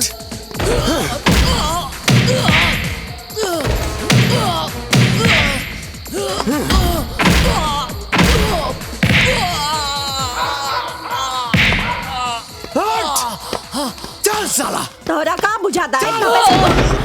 अरे अरे आज तोरा से हिसाब चुकता कहिए के छोड़ा। हमरा बहन के ते जिंदगी नरक बना देले बड़े। अरे साला मन तो करे था कि तोर जाई ना जी। अरे तू का कर रहल बड़ा और ये सब का हो रहल बा? जीजा के साथ ऐसा ही बर्ताव कइल जाला? जब जीजा कोनो लायक ना रहे तो ससुराल वाले भी ओकर इज्जत कल जरूरी ना समझस। हमरा बहन के घर से निकाल के अभी तो सर शादी के तैयारी कर रहल बड़े। चला तू चुपचाप बैठा। इनका से हम के बतियावे द। जौन तोहार बाप और मोटरसाइकिल देवे के कहले रहलन उ आज तक ना ही पहुंचला। जाके 10 दिन के अंदर नगदी और मोटरसाइकिल हमरे द्वार पर ना पहुंचला तो हम अपने बेटा के दूसर ब्याह कह के रहब। चढ़ा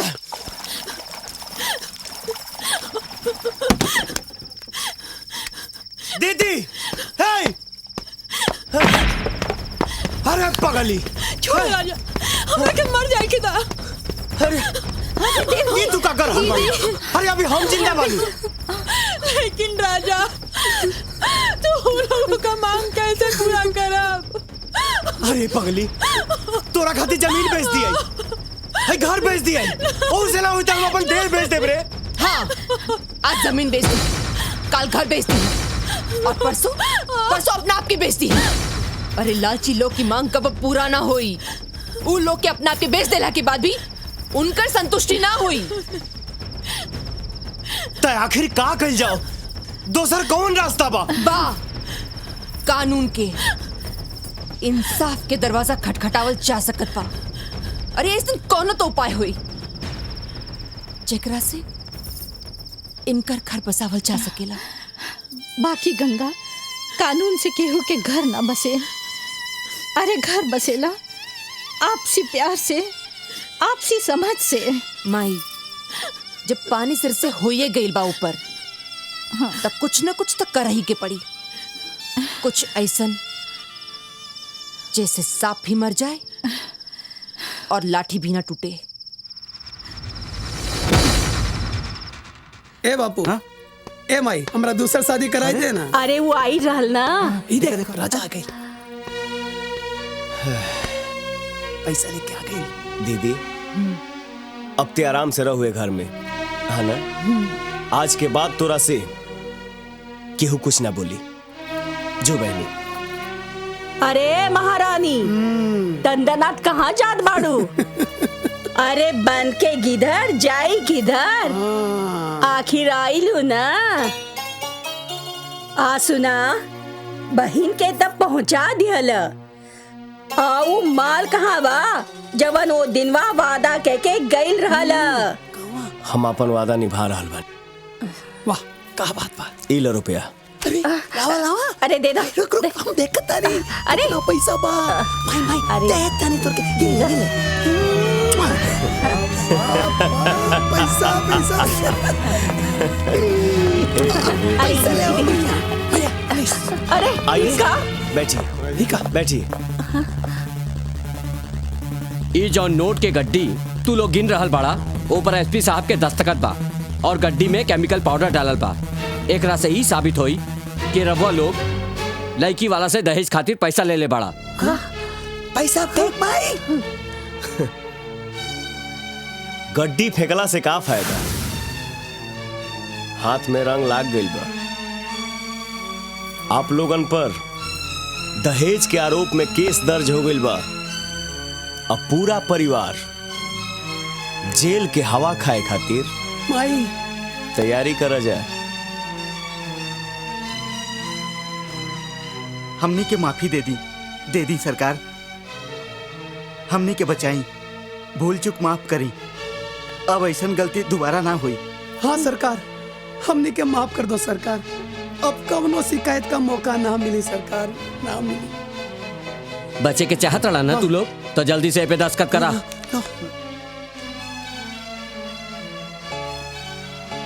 करा हो करा। सोचत का बाड़ू? दस्तखत करबू कि अकेले जेबू हवा खाए? साइन करा। जल्दी करा ना। हाँ ठीक बा। अरे इमे लिखल का बा? एहमे लिखल बा कि आज के बाद रउआ सभे अपना पतोह पर कौनो जुल्म ना करब। हाँ ठीक है, हमरा के मंजूर बा। ओकरा के इज्जत से राखब। अगर तनिको दिक्कत भइल ओकरा तो फिर जेल जाए के तैयारी रहे के चाहिए, है ना? गोड़ लागत नहीं। हाँ हाँ, खुश रहा। अब इनके कोनो तकलीफ ना हुई।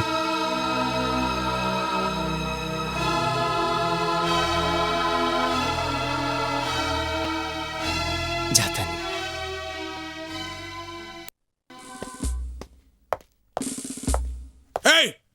यह तू क्या करे बड़ा? काम से आयल बनी। कौन काम? ना बताई। अरे ना बताई, बता जाई वहां से। हम तोहरा से बहुत नफरत करीला। लेकिन हम तोहरा बेटी से बहुत प्यार करीला। विश्वास नहीं खे तो ओकरा के बुला के पूछला। राधा, राधा। जी बाबूजी। ये हम क्या सुन रहल बानी? इला भगा का कह रहल बा? तू एकरा से प्यार करेलिस? अरे राधा, ई तू का कर देलू बेटी? अरे हम तोहरे खातिर अच्छा खासा पढ़ल लिखल रुतवरवा वाला लड़का ढूंढ रहल बानी, और तू बुद्धिहीन लुच्चा के चक्कर में कैसे फंस गईलू? हम भले गरीब हैं, कम पढ़ल लिखल हैं, लेकिन बुद्धि में तारा से बहुत आगे बनी। वो कैसे? आजमा के देखला। आज से 2 दिन लगातार हम यहाँ आई, तारा बेटी के चूमब और चल जाए। अगर एह मिशन में हम कामयाब हो गई नहीं तो राधा से हमार ब्याह करे के पड़ी। शर्त मंजूर बा? हो जाए यार पार। रोज के झिक खत हमरा ये शर्त मंजूर बा। ओके।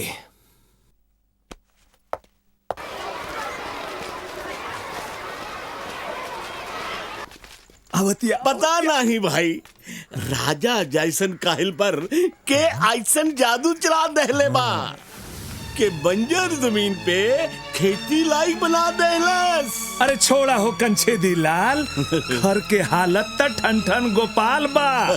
सिंचाई करे के न पैसा बा, न खाद और बीज के जुगाड़ बा, त खतिया कोड़ के कवन कमाल कर देलस जे बा से।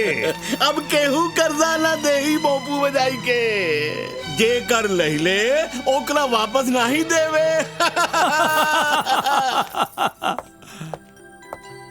राजा, ये का हो भैया? मिठाई है बहनी। मिठाई काहे खातिर? अरे हमरा चीनी मिल में काम मिल गई बा। सोमवार से नाइट ड्यूटी चली, आ दिन में खेत में काम करब। हाँ? ला बेटी। हाँ बाबूजी। ये मिठाई के भगवान की चढ़ा दे। जी बाद में बाबूजी। खा जाएगी। जी। बैठा बेटा। बैठा। खेत तो तैयार हो गई बा, बाकी बीज कहाँ से आई? देखा तनी बाबूजी, कहीं ना कहीं से तो इंतजाम करेंगे ना पड़ी। हम आओ तनी। रुको राजा, कहीं जाए की जरूरत नहीं। अरे बाप। इला। पर बेटी, तुम्हारी पैसा हमनी के कैसे चुकाई जा? अरे माई, रवा चिंता ना करी, फसल कटला के बाद में चुकता कर दे, ना तो फिर किराया में से काट ली। अब तो हम यहाँ पे लंबा समय तक रह जाता नहीं, लेकिन अब जो जरूरी बा ऊ बा बीज बोवल। कौनो काम रुके के ना चाहिए। ला राजा।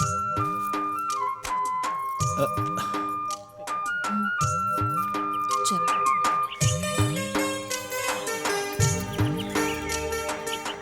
हमार बात सुन रहल बानी नु? अब और बर्दाश्त नहीं के होकर अपना जिंदगी की सबसे बड़ा दर्द कब तक छिपा के रखी। रहुआ तो हमरा के बेसहारा छोड़ के चल गई। ये लोग की हालत तो हमरों से खराब बा। पूछत बा के कलेजा फट जाए, लेकिन हम बता पाए कि पता न मोहन के का हो गई, कुछ खोजे खबर नहीं खन देत। अहन तो कहियो, उनकर कान पकड़ के पूछा कि माई बाप कौन कसूर कैले बाड़न जो ऐसन सजा दे रहल बाड़। हमनी के तो पाकलाम है, आज नहीं तो काल। दोनों भाई एक साथ रहतन तक कितना बढ़िया हो। अब तो पहल के बियाह करे के बा, बस उन करे इंतजार बा। अरे वो आज है ना तो उनके बिना तो कुछ होइबे ना करी। अच्छा सुना, बहुत बात हो गई है, ला दवाई खा ला, ना तो फिर दर्द बढ़ जाई। हे भगवान, जे लोग के उम्मीद इतना पक्का बा ओ लोग के हमें दर्दनाक खबर कैसे सुनाई। एक बेटा के मौत के खबर ओकरा माई बाप के देवे खातिर कौनो समय ठीक नहीं के हो सकत। अलाख निरंजन, अलाख निरंजन अपने कमंडल में लेके काशी, काबा और चारों धाम हिमालय के कंदरा से निकल ले आ गई ले बाबा भोगीराम। अलाख निरंजन करावा लिंगन नहीं तो बेचे दंत मंजन नहीं जगह बाहर नो चतारा कुत्ता बाग। एजा तरीन शक्ति के चमकार भा भाई। हम अपना 3 नंबर के आंख से साफ साफ देख रहल बानी कि ये घर के जौन मालिक बा 1 नंबर के लुच्चा लफंगा पापी साला दुष्ट आदमी बा। समाज के शत्रु, दुनिया के दुश्मन, प्यार मोहब्बत के प्रेम चोपड़ा माधर जात के नाश निश्चित बा, निश्चित बा, निश्चित बा। का भइल बाबा? अरे अगर बाबा क्रोधित हो गइलन ना तो विश्वामित्र लेका कोनो श्राप दे दियन। अगर बचे के हो तो बाबा के गोड़ में पालतू कुकुर नियर लेट जो। लेटो, देख क्या रहे हो बेवड़े? लेटे तनी बाबा। लेट जाओ। चेला चपंडुक चौधरी, तू ही मनुष्य रूपी पशुअन के अपन कीमती उपदेश देवासे के बीच में देत रहो ताकि हमारा कर्म कांड में कोनो बाधा न पड़े। ए पापी के घर के हम अपने पवित्र पांव से निर्मल करके आ रहल बनी। जय बाबा रउआ। तू ए लोग के साथे हमार प्रतीक्षा करो। ठीक है। अबे 1 इंच अपना जगह से हिलला तब फाट जाई। का फाट जाई बाबा? धरती और का रे? अच्छा उन तोरा मन में आइल हो रे। अलाख निरंजन, अलाख निरंजन। अरे बाप रे बाप, आज तो बाप हो कि खजूर के झाड़ हरी। बाप हो बाप, एक बहन का द्वार पे करा बहनी का लाठी लेके 50 को खड़ा बने से जान जी है जो बॉबी तो हमार पराने ले ली है सो। आतना परिश्रम करके देखो हम पहला बार आइल बनी। कहाँ तुम दे गर्दन से ऊपर। गर्दन से ऊपर है बाप। आचार दो है सही। चुमा चुमे नु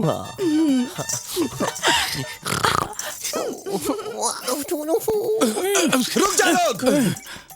अगर बाबा के पीछे केहू गइल ना तो पूरा गाँव में सुनामी आ जाई। डेंगू, मलेरिया और हैजा जैसन बीमारी फैल जाई तोरे गांव में। बाबा का सेवा करा, मेवा मिली। ये का कहत बा मुंशी जी? झूठ बोले कुकुर काटे मालिक। शास्त्र में कौनो ऐसा स्पेशल यज्ञ का वर्णन नहीं के जो चेला बहरे रहे और गुरु भीतर यज्ञ करावे। आजकल साधु के भेष में सवाधु घूम रहल बाड़न। बाबा इच्छाधारी, बाबा मजा मारी, बाबा बलात्कारी। हमें तो धोखाधड़ी का भू आ रहल बा। ये हो न हो रजबे हो।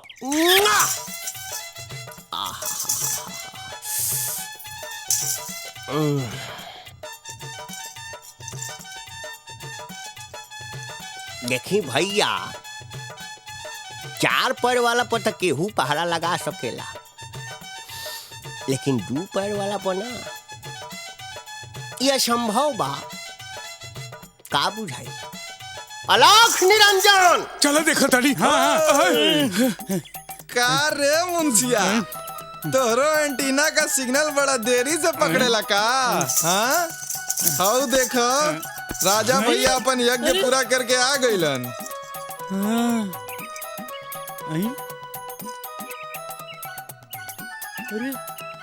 ब्रिज बिहारी के छोटा का बेटा प्रसादी खिया के लेता।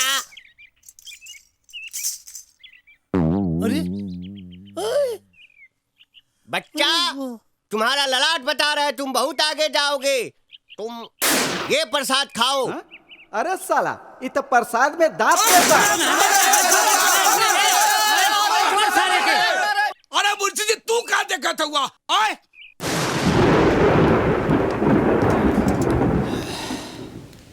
बेटा, हाँ? 8 बज गई, अभी तक गंगा ना आई। का भैया, हाँ? कोनो काम से राजापुर जाए के बात कहत रहली। शायद वही जे गई होकस।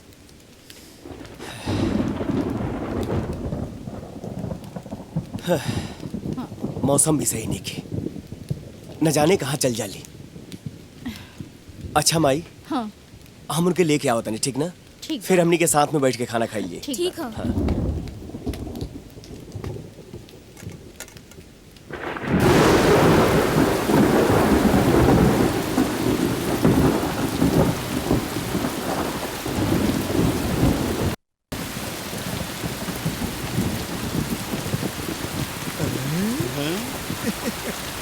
हाई देखा कंछेदी, मास्टरन के लिए आवे खातिर राजा यहाँ तक आ गईलन। हाँ, एक मजनू तू लेला और हम अभी तक अकेला। इन्ने मास्टराइन, उन्ने राधा। जेबा से पट्टा के दोनों हाथ में लड्डू बा। एक बात कान खोल के सुनना मुंशी जी, आज रजवा के शर्त के आखिरी दिन बा। वो आवे के कोशिश जरूर करी, अगर आ भी गई तब बच के जाए के ना चाही, बुझाइल? वो कबू आ सकला। अरे इधर रजवा बसला, पकड़ चला के, बच के ना जाए के चाही। पकड़ साले, पकड़ बच के ना जाए के चाही। साला देखो दबा खराब लोग, पकड़ साले के, दौड़ और दे दौड़ साले, पकड़ हरामी के, पकड़ साला कुत्ता का औलाद के, पकड़ तरीके।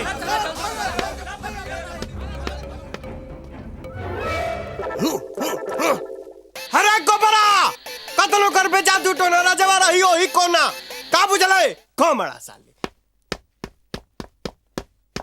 पकड़ पकड़ पकड़ गोबरदास पकड़। हाय हाय हमर जान। हमरा से मिले खातिर तू इतना परेशानी उठावता रहा, कुछ हो जाई तो? तोरिका सुना, फार्म भर दिले बनी, लाइसेंस जहिया पास हो जाए, ठीक ना? आज लास्ट टेक है, गाड़ी रोका मत, एकदम पास हो जाएगा। अब तरजवा गईल। आज बच्चू के पता चली कि गोवर्धन दास कौने बगीचा के अमरुद बारन इतना दौड़ैले बानी, इतना दौड़ैले बानी कि ससुर के नाती एक हफ्ता सांस ठीक करे में लग जाई। फिर इन्हें आवे के कबो नाम न ली, चलन है सरौ बाजी लगावे। राधा बेटी, अरे सारे तू यहाँ? बाबूजी,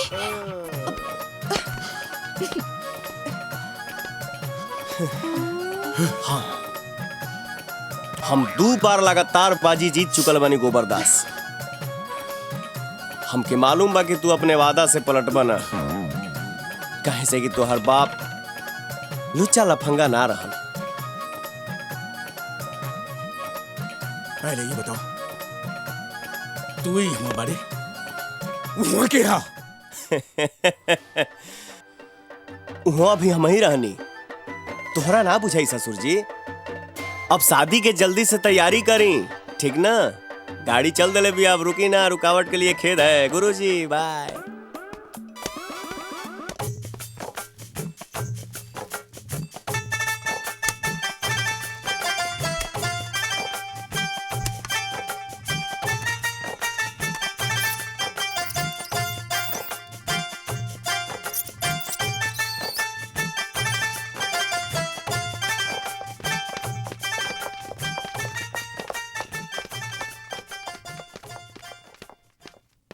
गंगा, हमनी के लइका पसंद बा।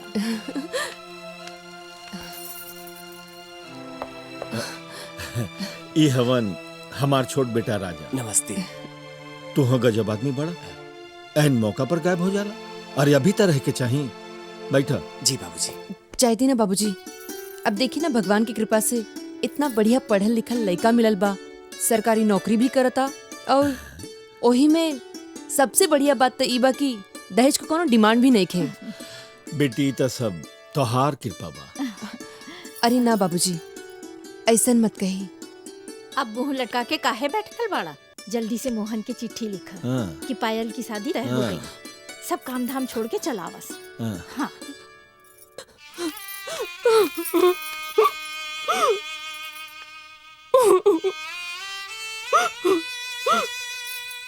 अब हम ये लोग से कैसे बताई कि रहुआ जवन देश में जाके बस गए बानी, वो देश में ना कोनो चिट्ठी पहुंचेला, ना कोनो पत्री, और ना ही केहू के पुकार, ना ही हमार केहू से सच्चाई बतावे के हिम्मत हो रहा बा, और ना ही इन निश्चल लोग के भावना के साथ छल करे के कोनो मन करता। अब रउवे बताई हम का करी? अब रउवे हमके रास्ता दिखाई, हमके भंवर से निकाली। भाभी,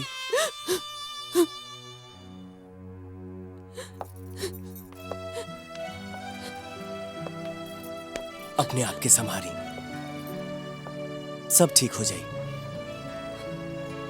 कहे कि इस समय कमजोर होके वाला नहीं खे। रउवे बताई कि भाई बाबूजी के रवा भैया के बारे में का जवाब दिया? अरे वो तो कबो बर्दाश्त ना कर सकिए, कबो बर्दाश्त ना कर सकिए बात के। हे भगवान, एक कवन मोड़ पे खड़ा कर देला हमके, एक कवन परीक्षा लेता रहा। ए भाई, खुशी के माहौल में चुपे रहला में भलाई बा। कुछ दिन और लोग के भ्रम में जिए दिहल जाओ। बस पायल के शादी हो जाए, फिर देखल जाए का करे के बकाना। हाँ भाभी,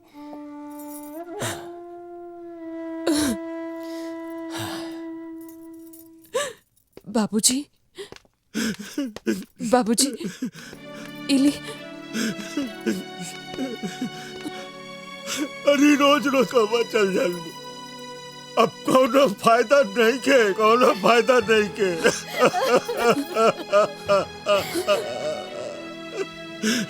हमार मोहन आई, हमार दिल,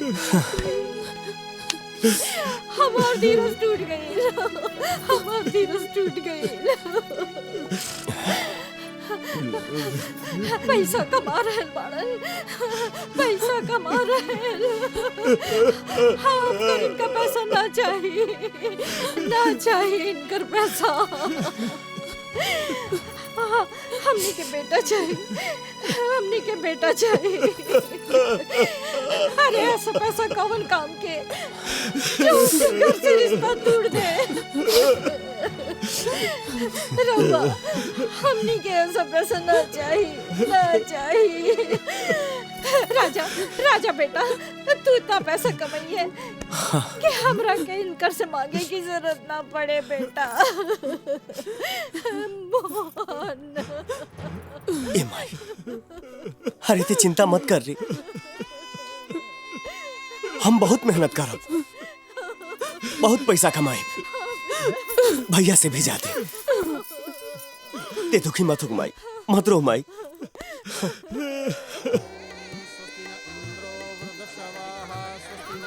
राधा, आओ।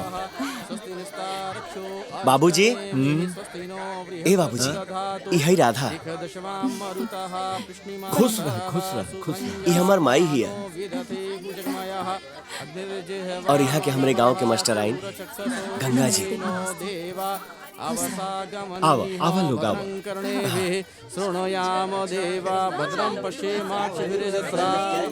विवाह संपन्न हो गई, अब विदाई की तैयारी करी। जी ठीक बा पंडित।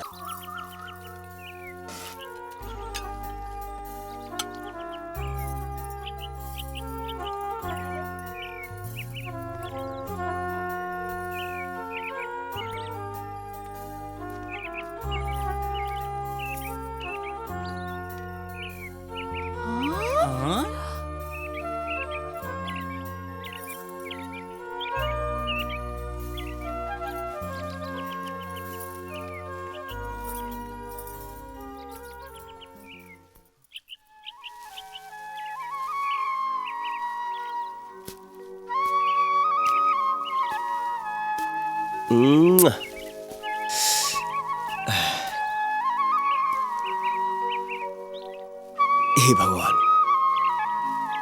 हमरा मेहनत के फल मिल गई।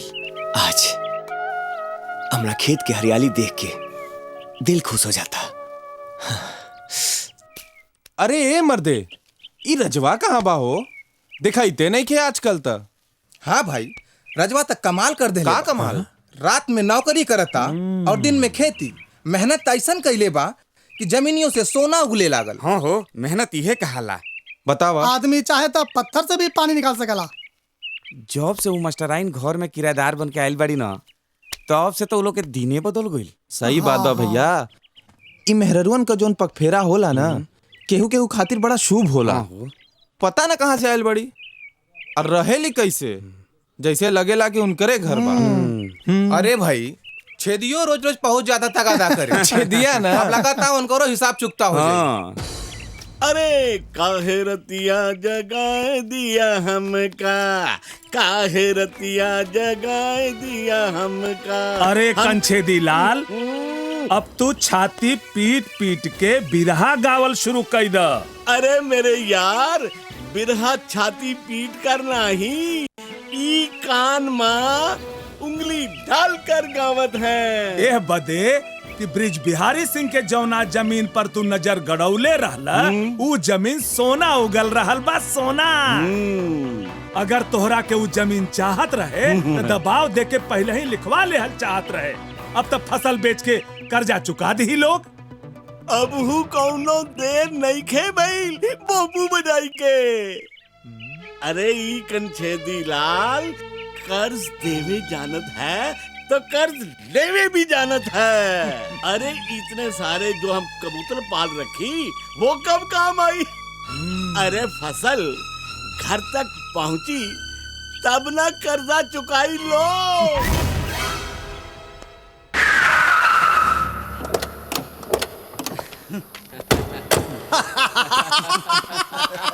हाय हाय, रजवा सरऊ के ढेर बड़ा आदमी बने के शौक रहा। कंगाल बना दे साले के, कंगाल बना दे।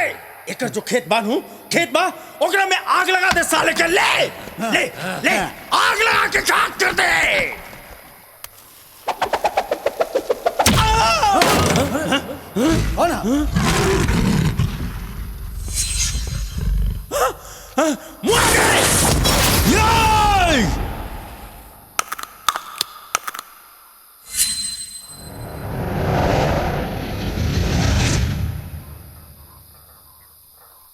दिखताले जा।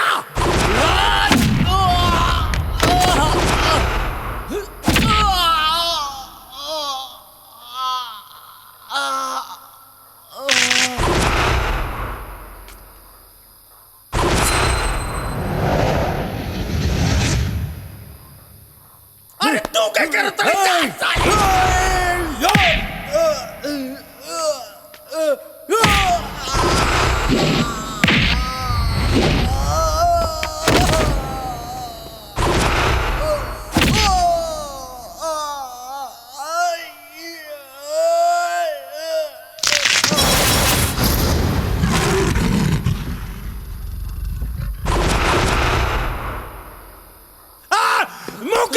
जाके काट के फेंक दे।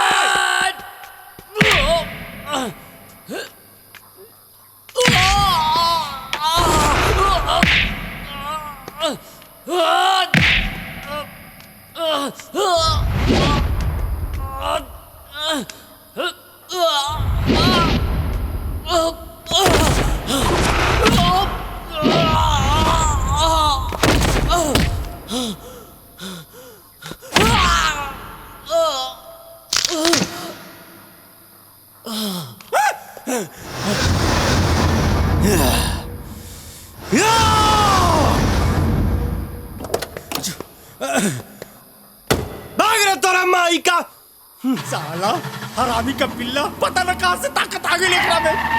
आई रहा साले खेत जलावे, फट गई साले। हैं भाग तोरा बहन का दादी का खेत जराई।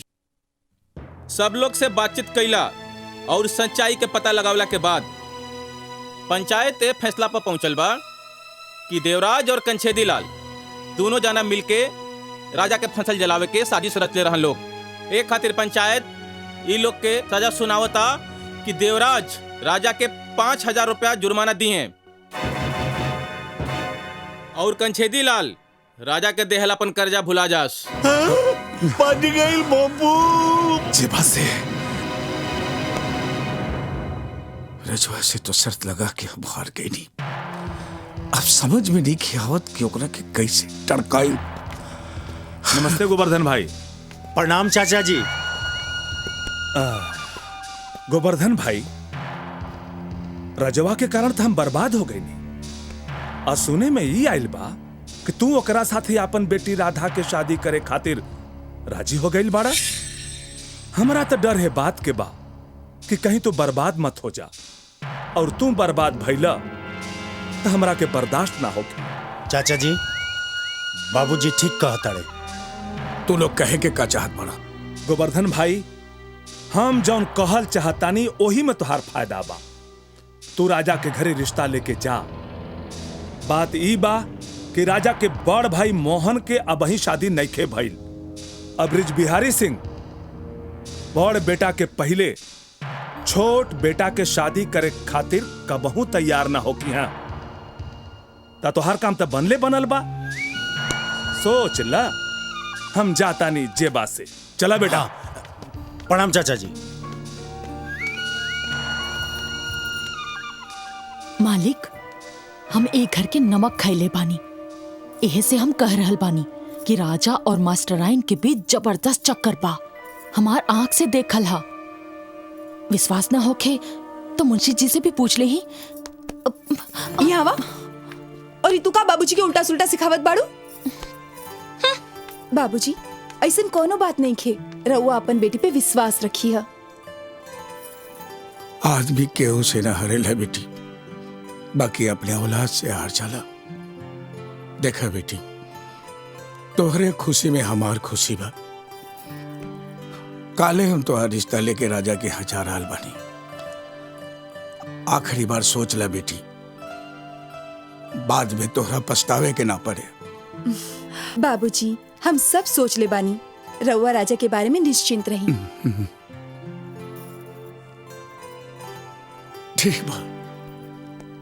प्रणाम ब्रिज बिहारी जी। आई आई आई। अरे प्रणाम प्रणाम प्रणाम। खुश रहा, खुश रहा।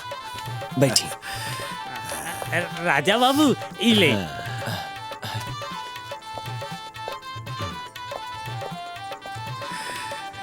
रउआ लोग के तो मालूम है कि हमनी के काहे के आयल बानी जा।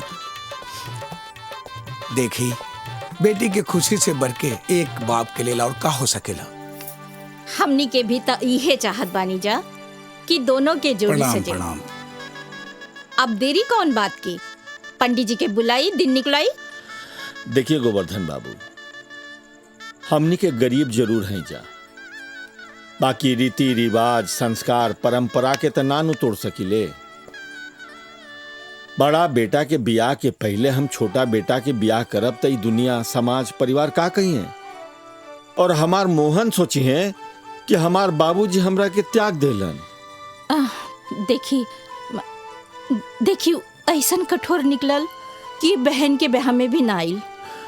भाई से स्नेह हो तो ओकरा ब्याह में जरूर आई, और जब आ जाई तो ओकर भी ब्याह कर देहल जाई। बस ओकरा के बुलाए के एक ही उपाय बा, राजा के शादी। यहाँ के ठीक कह रहल बनी। कोनो बात नहीं के 15 दिन बाद के मुहूर्त निकलल जाए का राजा? अच्छा तो हमरा के इजाजत जी। ठीक बा। प्रणाम। अच्छा राजा, गाड़ी तक छोड़ावा। जी बाबूजी। नमस्ते। अच्छा चला तनी। गंगा, हम तोहरा से विनती करत बानी, हमरा बेटा मोहन के हमरा तरफ से एगो चिट्ठी लिखा। तू तो औरत हो, एक माई के दिल की बात जरूर समझबू। लिखा, बेटा हमरा से कोनो गलती भइल होके तो हम तोहरा से हाथ जोड़ के माफी मांगत बानी। घरे चलाओ, तारा बिना सब सुना बा। बाप महतारी खातिर बेटन से बड़ कोनो राजपाट ना होके। कोनो ऐसन दिन ना होई जहिया हम तारा राह देखे खातिर बस अड्डा पे जाके न खड़ी होगी। हम माई हैं बेटा, माई।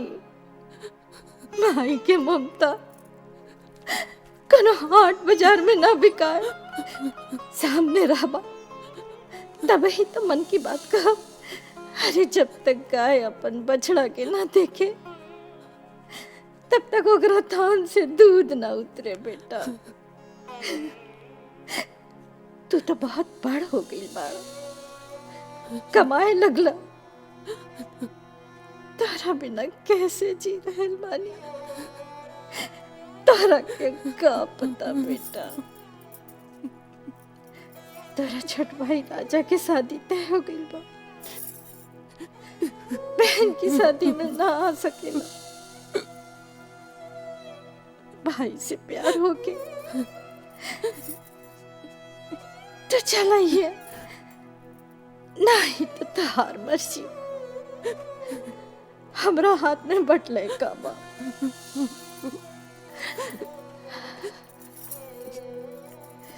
आगे बचुआ भगवान जाने। हाँ माई, लिख देनी। डॉक्टर साहब, का भइल इनका?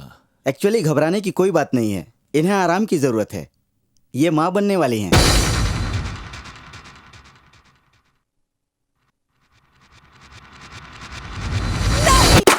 नहीं हो सकत। देखा बेटी, कान से सुनल झूठ हो सकेला, आंख से देखल झूठ कबू ना होके। और हम हो सब कुछ जानीला, देखले भी बानी, अकान से सुन लहू बानी, और सारा गांव के मालूम बा राजवा और मास्टरनी के का चक्कर बा। तनी सोच बेटी, अगर ऐसन बात नहीं खे तय कुंवारी लड़की के पेट में बच्चा कहां से आ गई? देख बेटी, फिर भी तोहरा विश्वास नहीं खे त गवाह बा ई मुंशी जी और फुलमतिया, पूछ ले। हाँ बेटी, हाँ। बाबूजी, सच्चाई के गहराई में जाए बिना कोनो फैसला ना करे की चाहिए।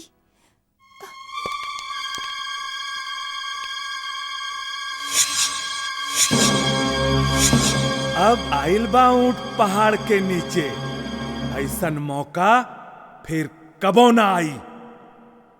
चल हमरा साथे और पूरा गांव के लेके चल। जाए से पहले बता के जा, तोहरा पेट में के करंस बा? हाँ, तोहार शादी भइल बा? अगर भइल बा तब बताव, तोहार पति के बा? हाँ, यदि ना भइल तो एकर बाप के हा? अरे केहू से तो प्यार मोहब्बत होई। अरे बोलत काहे नहीं की? अरे हमें अचरज के का बात बा? इनकरा पेट में केकर बच्चा बा ई पूरा गांव जानत बा जेबा से। दोसरा के शिक्षा देवे वाली मास्टराइन का चरित्र इतना गिरल होखे त जेबा से ना समझ लोगन के का कहाई। देवराज सिंह, सोच समझ के बोला। तोरा पता बा कि तू का बोल रहल बड़ा? इतना भोला बने के कोशिश मत करे राजा। तोहार और ई मास्टराइन के इशक के चर्चा केकरा से छुपल बा जेबा से? देवराज, अपनी 1.5 गज के जबान लगाम में रखा, नहीं तो जड़ से उखाड़ दे। कोई भी बात बोले से पहले सच्चाई जान लेबे के चाहिए। एकरा के कहाला खिसियानी बिल्ली खंभा नोचे।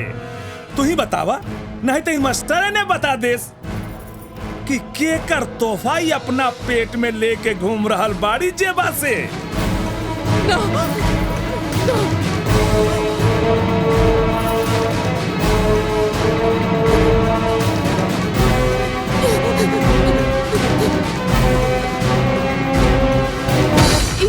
ये हमारे पति के बच्चा।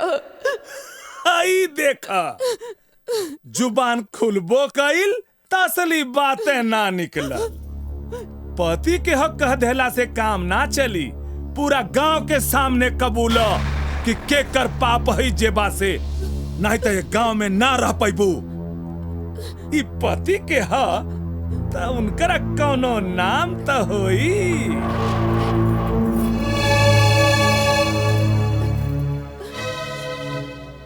रमाशंकर ना बता सके। हाई देखा भाई लोग, हाई देखा भाई, मोहब्बत कर तो ऐसा ही कर, नहीं तो मत कर। अपने आशिक के नाम नहीं खे ले सकल तो निकल करा के यहाँ से और एक सामान। पेटी के क्यों हाथ ना लगाई? काहे भाई, का बाय करा में प्रेम पत्र साथे खिंचावल फोटो कि तू लोगन के कच्चा चिट्ठा। बस कह देनी तो कह देनी, एक पेटी के जे हाथ लगाई उनका खोपड़ी खोल दे। अरे काहे न खोले देबा मुंशी जी, खोल दो पेटी। ठहरा लोग, हम खोला पेटी। नहीं, हमें पेटी क्यों के ना खोले दे, ना खोले दे। राजा, इस सब लोग के सामने तू अपना आप के इनकर आगे काहे बेइज्जत करा रहा बड़ा? पेटी खोले दा, सच के सामना हो जाए दा, आज ही में और ये सब बात खत्म हो जाए। हमें पेटी क्यों के ना खोले दे? ठहरा, पेटी हम खोलता नहीं। बाबूजी, बाबूजी ना, बाबूजी मत खोल ना, बाबूजी ना, बाबूजी।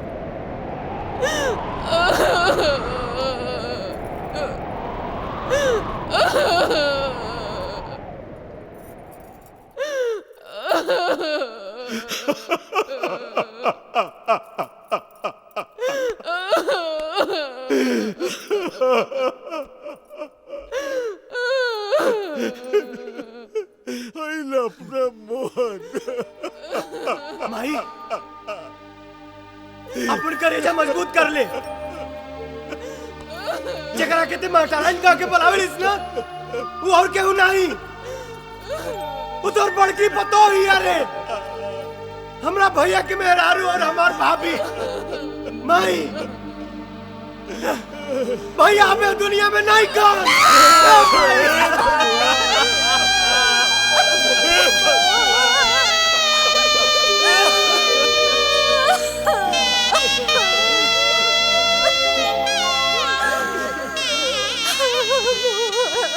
अरे अभी और कुछ सुना के बाकी बा?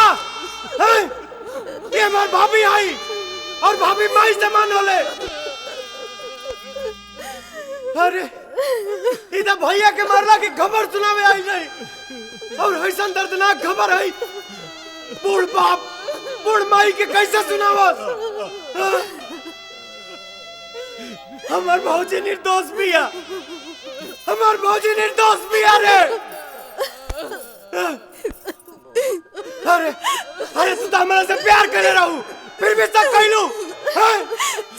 राजा, हमरा के माफ कर दे राजा, थोड़ी देर खातिर हमार विश्वास डगमगा गल रहे। माफ कर दे।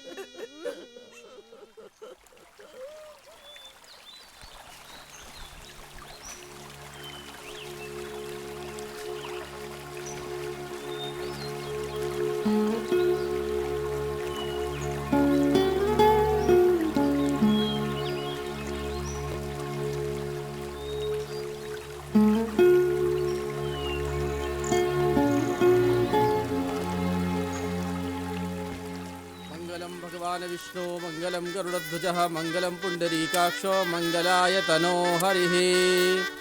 अब आप लोग फेरे लीजिए। ओम सुमुखश्चैकदन्तश्च कपिलो गजकर्णकाः लंबोदरश्च विकटो विघ्ननाशो विनायकः धूम्रकेतुर्गुणर्ध्यक्षो भालचन्द्रो। अरे ना ना बेटा, पहले अपना भौजाई के पैर छुआ। आओ बहू। जा।